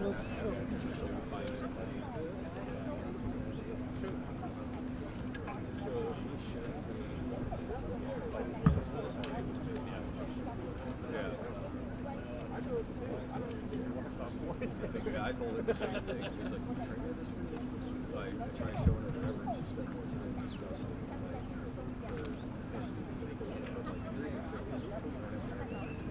and I'm like, all right, so this is how we do this. This is how the posting schedule. 10 a.m. You got to hit work on day. This, that. We're going through the training process. Like, let's focus on that. Whatever at lunch. And then she's like, I don't know if I get the camera people or whatever they're called. And I'm like, well, that's something you should probably know if you want to cover the White House. So I'm like, your homework tonight is to talk to everybody. They haven't identified it on site.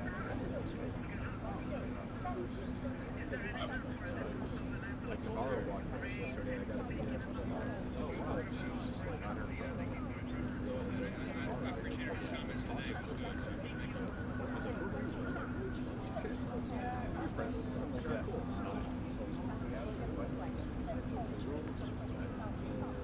so I never told her. Sure, yes.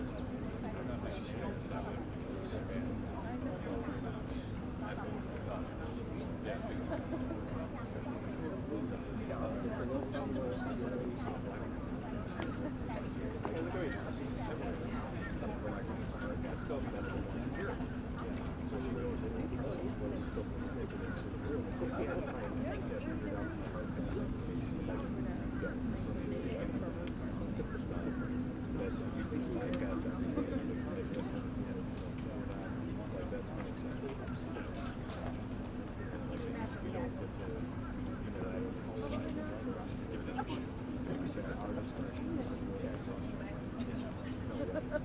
Fair.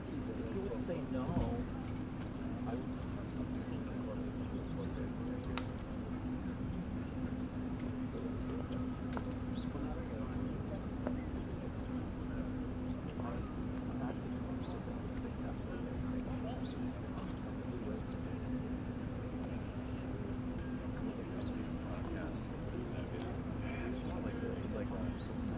got texted that they did voiceover for this thing. Yeah, but there's no way. Yeah, a full minute and 10 of him talking. And the video that they put, that was shocking. I never expected that. Yeah, that's I think. Yeah, shit. Oh, sure.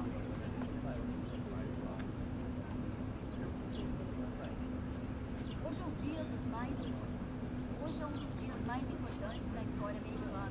É a nossa declaração de independência econômica do presidente americano e ministro. Donald Trump chegou pouco depois das 5 da tarde no horário do Brasil. Foi aplaudido por aliados.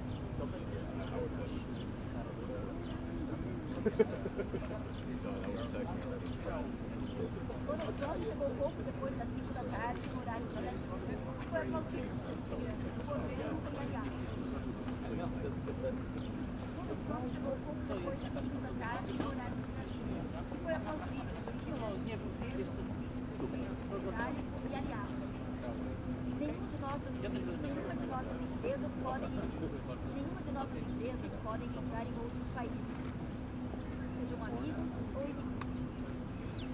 Nenhuma de nossas empresas podem entrar em outros países, sejam amigos ou inimigos. Estados, meu amigo, era pior.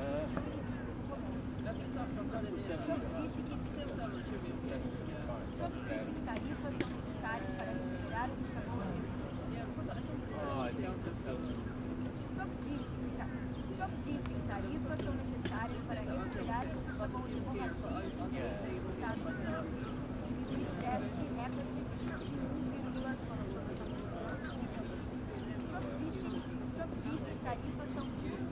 Trump disse então que tarifas são necessárias para recuperar o que chamou de hemorragia de emprego nos Estados Unidos. Déficit recorde declarou essa situação como uma emergência nacional e ameaça.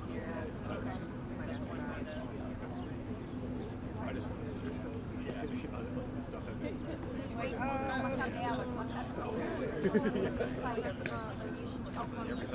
O presidente mostrou uma tabela.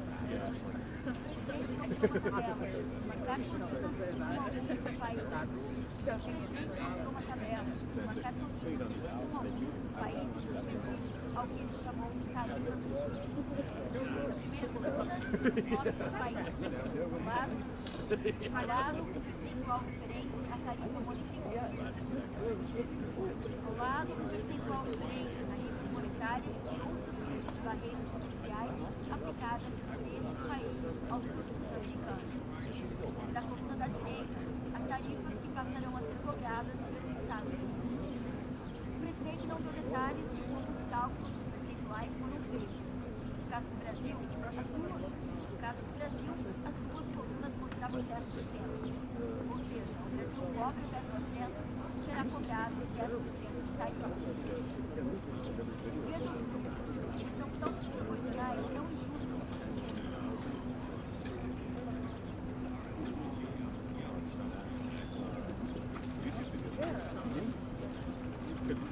Vejam os números. profissionais tão injustos, ao mesmo tempo vamos trabalhar. São tão desproporcionais, tão injustos, ao mesmo tempo vamos estabelecer a tarifa base mínima de 10% para outros países.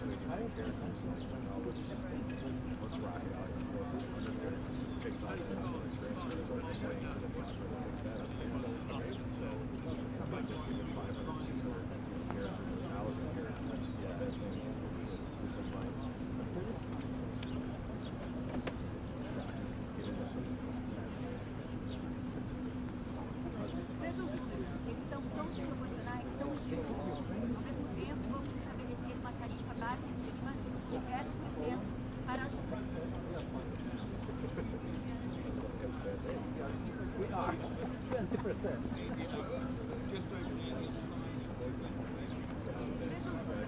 Eles são tão desproporcionais, tão injustos.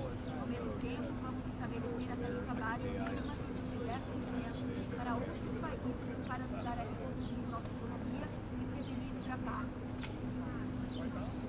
A regra ficou assim: todos os países que fazem comércio para os Estados Unidos. A regra ficou assim: todos os países. A regra ficou assim: todos os países que fazem comércio para os Estados Unidos terão uma tarifa base de 10%. Além disso, cerca de 60 países vão ter uma taxa adicional de acordo com o cálculo feito pela Casa Branca. As tarifas de 10% começam a valer no dia 1 de abril. E as dos países sobre taxa no dia 9 de abril.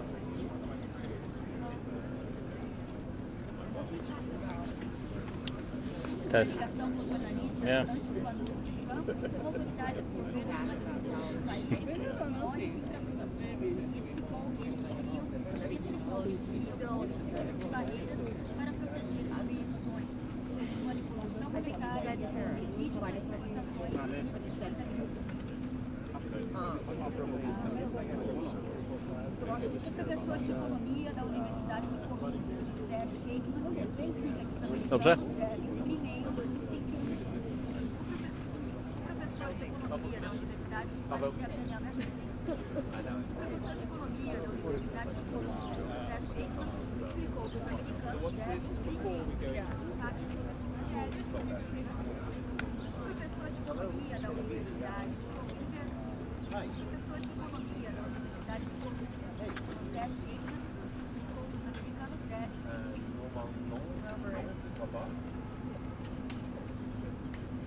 o professor de economia da Universidade de Colômbia, José Sheikman, explicou que os americanos devem primeiro sentir o impacto negativo do governo no aumento das inflações.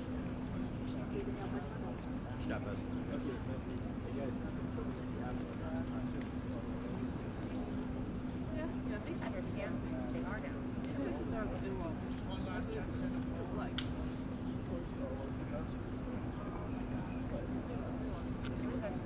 Like 49 minutes long. And I was like, no, you're fine.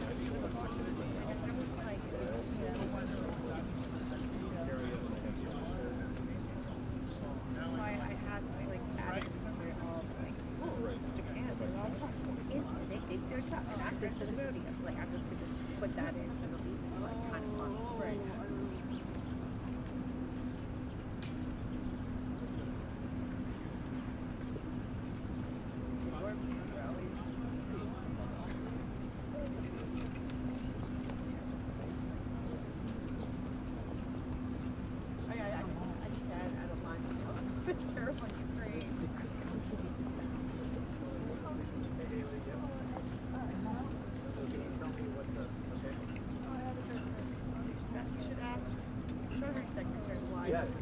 That's your question.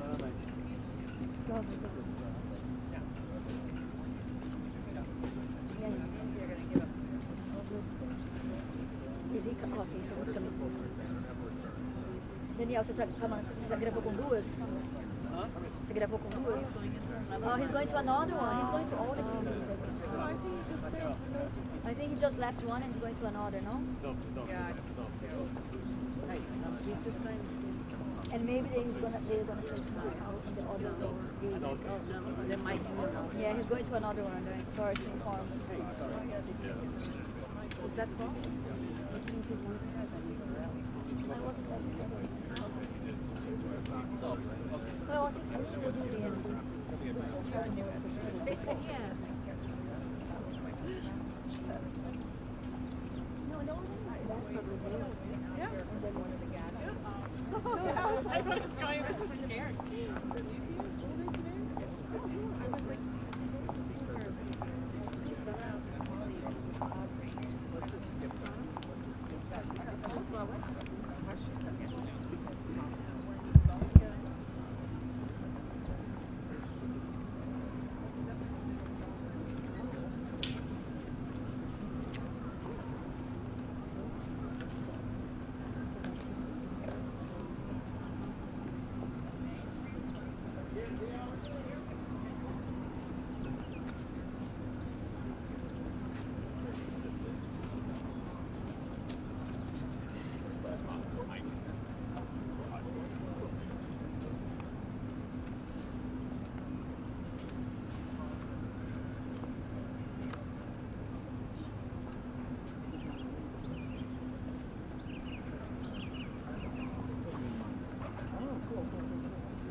President Trump declared a national emergency, and he announced one of the most sweeping tariff plans we have seen in decades here. The president talked about this as a means of fairness, but the question is, for allies and adversaries alike, how will they view this? The second shoe starting to fall already as other countries are watching this. Retaliatory tariffs that could hit all sectors of the American economy, from the ag sector to the lumber sector, to the pharmaceutical sector, and more.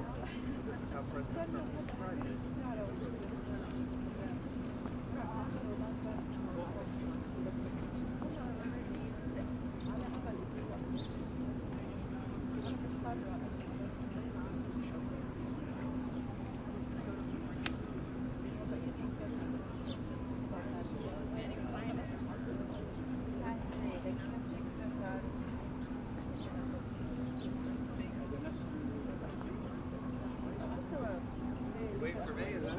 Here to the mic. Yeah. You're waiting for me? Yeah. Many decades there, the president said, and that is that at least the World War II era, you have to go back to this type of trade policy that is going to, again, Jake, the fallout from this is far-reaching as other countries are learning what retaliatory, what the reciprocal tariffs will be. They are sure to respond with retaliatory tariffs. A few examples here.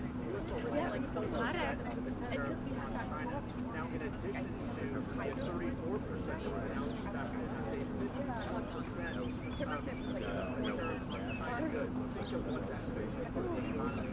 So there is so much concern, really, throughout the stay here. Republicans are on the budget committee. We're meeting with the administration in terms of the forthcoming tariff announcement, along with the budgeting plan. Is designed to extend Trump's tax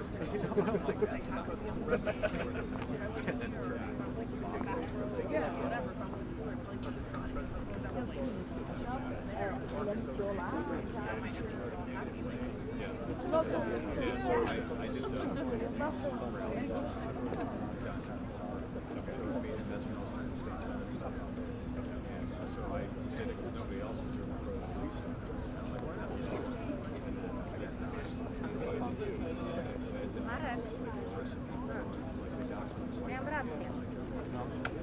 Wesem potwierdzi Bloombergowi 54, 64 plus. To Unia Europejska 30. Nie wiem. No właśnie nie wiem. Nie wiem.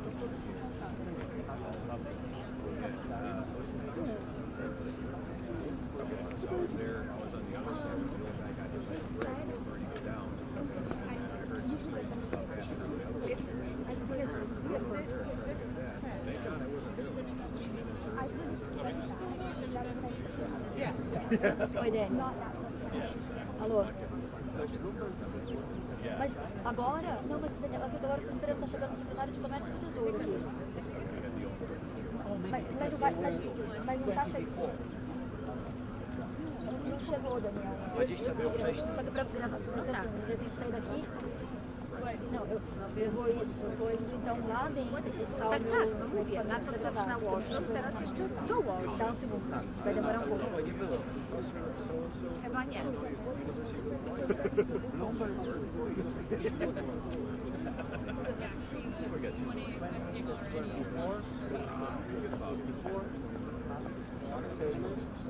Why would they put that on the national? Plus the 20 that or like include next guy, next to like Canada. Yeah, already 25. Yeah. But just keep that back. But ask for us. For like Sentinel.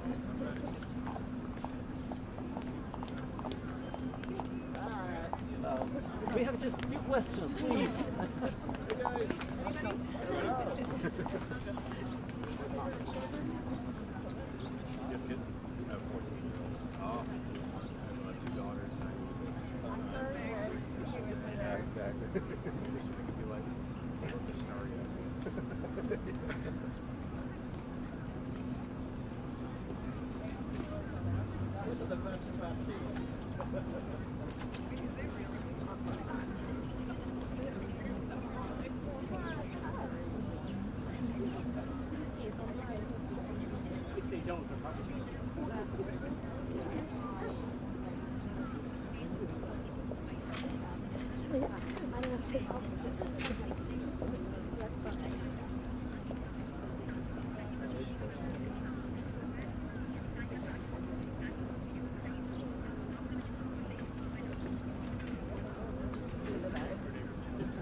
Secretary Ludnick, come gaggle. Hey, Mr. Secretary. Come say something. Come on. Come say hi. I'll get him when he's done. Yeah.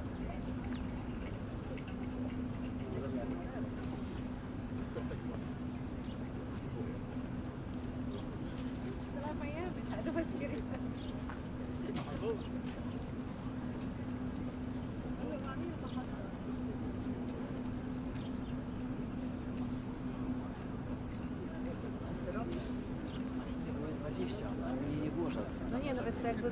Więc jest Ja 20. wiem, no więc jest 20. I guess the time is best to come out. We might get them. We might both die. We might time for both of those to be done.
I'll tell you more. I thought it was super great. You gotta get a Next priority.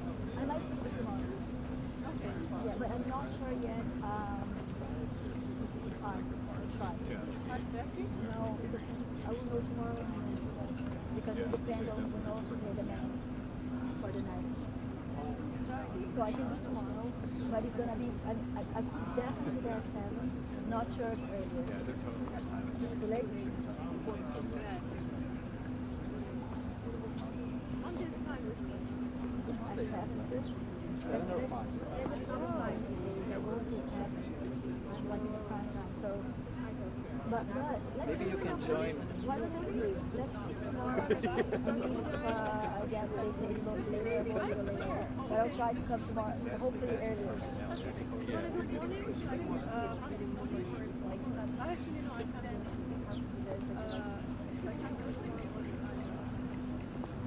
Let's try tomorrow. Like, but what did you say tomorrow at 6? Because at 6, if I get late, I don't have to. No? Which one? Okay. No, there. It's lovely. I talked to him earlier. But I mean, but again, I need information. Try to clarify. It was very kind. Back to the top. Yeah. Yeah, I tried to ask everybody before, but they know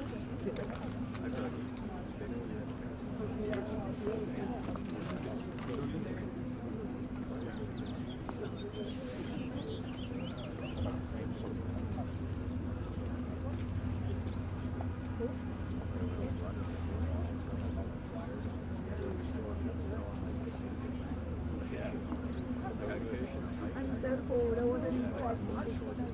Yeah, this is very sweet.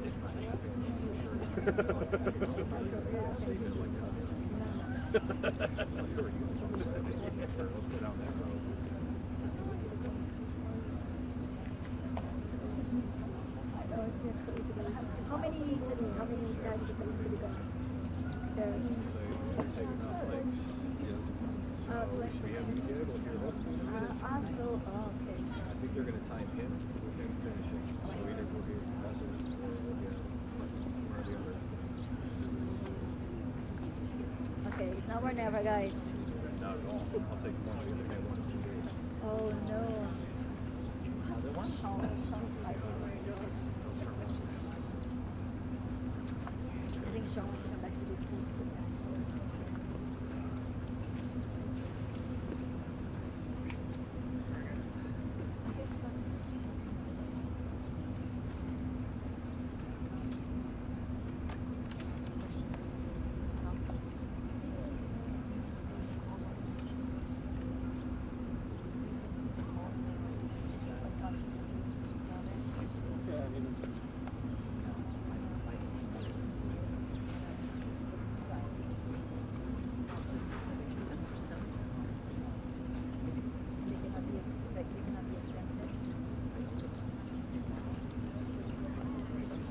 Mr. Secretary, come say hi. Hello. Come gaggle. Mr. Secretary. How are you doing, Mr. Secretary?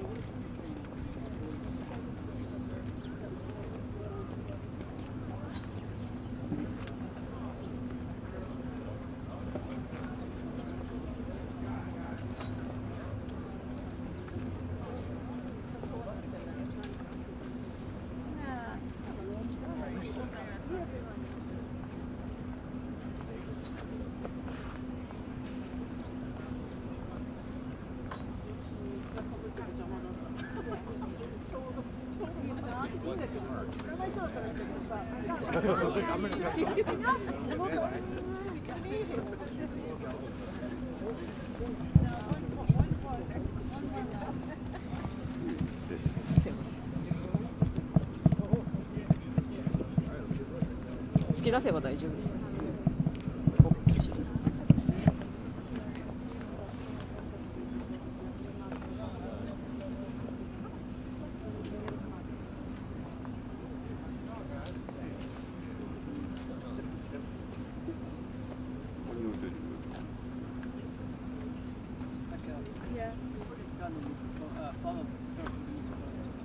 Alô, alô, 1, 2, 1, 2. Tá com bateria? Não, é pra testar o nível. Tá bom. Você quer que eu fale mais longe? Aqui? Any questions? Anybody? Yes, you got the job. I think they were not bad. You know, it wasn't a good list. Good.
To przecież to możesz tłumaczyć. I actually like the I mean, just not for inauguration. But like, if you were, you know, a stripper, I know. She's talking about what's your name? I don't need coverage. He's talking about no, that's the opposite. This is space.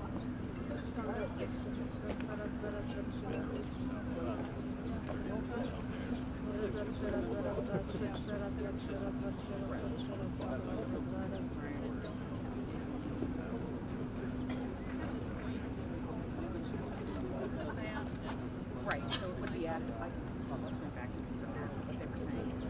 All that's out there, so like the 50%.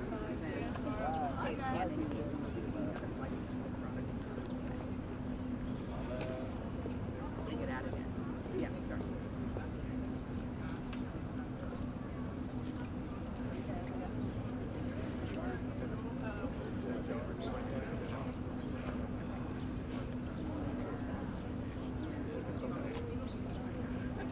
But don't be rattled.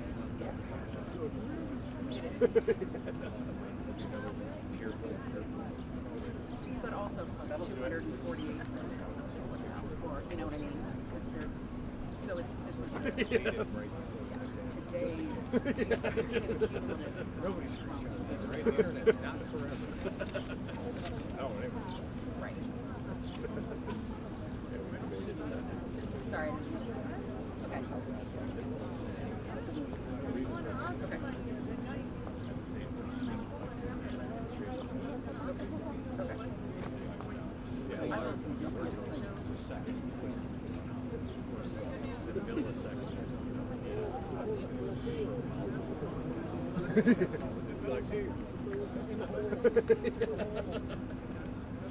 Well, I will ask, no matter what,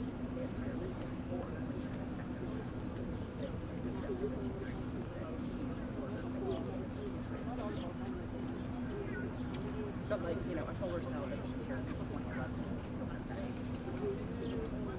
but anyway, but I'll check some. Okay, thanks, okay.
Para isso aqui agora não.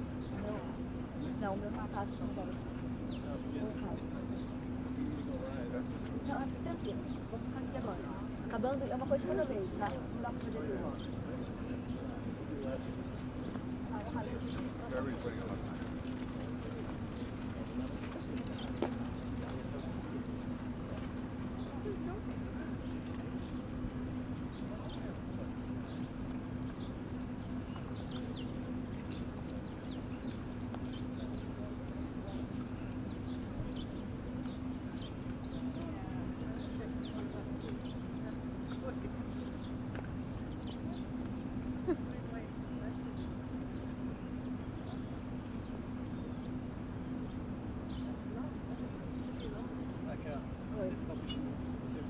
trying to... Talvez. Fala que depois você responde. Fala que talvez. Fala que eu já falo, que a gente está esperando. Fala que o secretário está chegando, a gente já responde.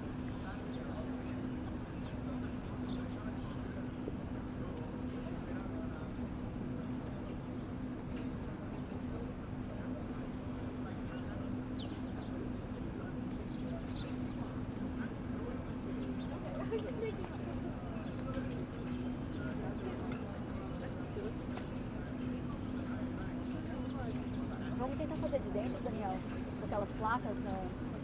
Pode ser na mão mesmo. Ah, mas eu preciso de tempo para ajustar. Tá bom, mas pode ir assim mesmo, assim ó. Não, eu preciso pegar o live mesmo. Tá bom. Vai dar certo. A gente dá certo. A gente tem 20 minutos pra tempo. Ele já tá acabando ali, né?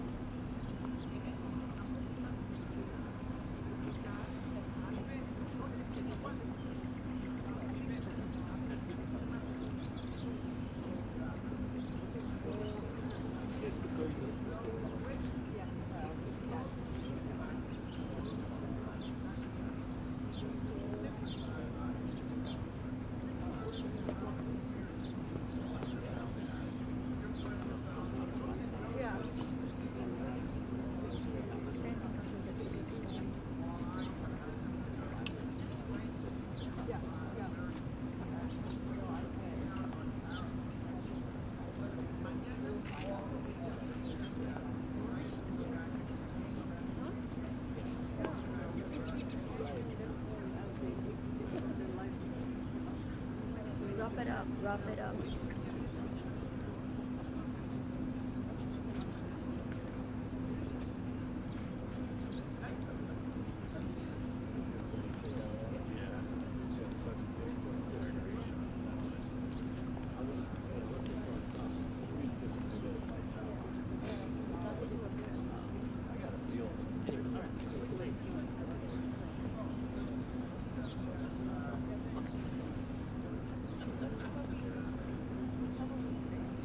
Tá vindo. Ou nada.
Tá bom.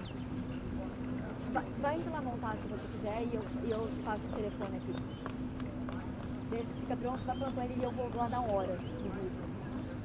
Se eles estão pedindo pra você montar.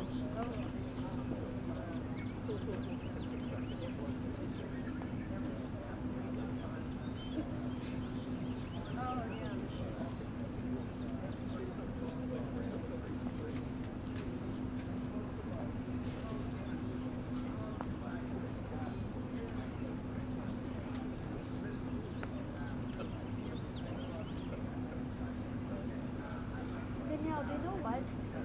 Hey there. Vamos fazer aqui. Faço pra você. Se ele chegar, a gente para. Deixa eu falar com a Carol. Peraí.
because of a lot of different things where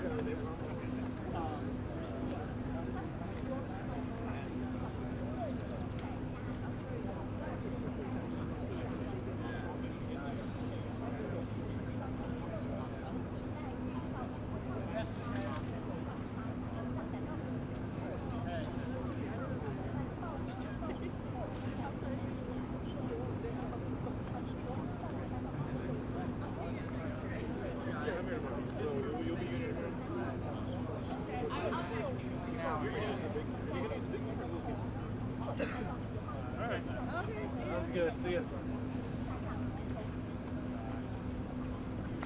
But I guess you haven't heard anything about a webcam. They have one. Yeah. Let's do a second webcam here. I'd love to stay a little more. You want to talk to them? Finally, when you were leaving, then I started walking. So they asked me to stay a little longer. Okay. You're the best. You're the best. Yeah, so I guess put a bar.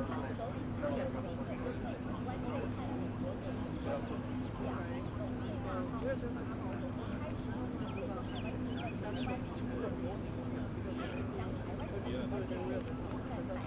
is already 7 o'clock. We haven't said anything about it. But I get to every time I've been called in the middle of the night, hey, can you do the live shot? I don't answer my phone.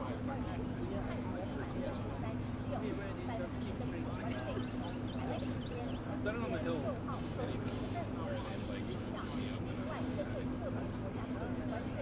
They don't book you as much here. Usually they'll like try it once. On the hill, they'll call me 15 times to like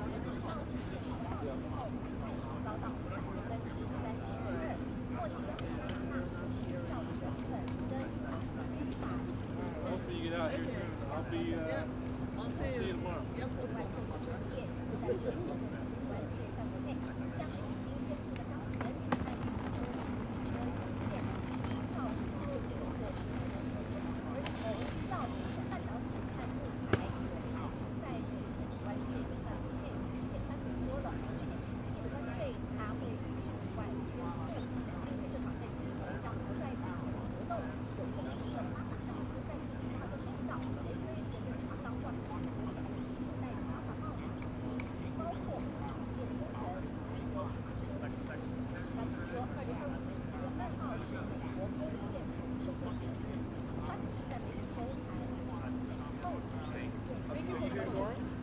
Are you here tomorrow? I'll be back. Oh, okay. I'll see you tomorrow.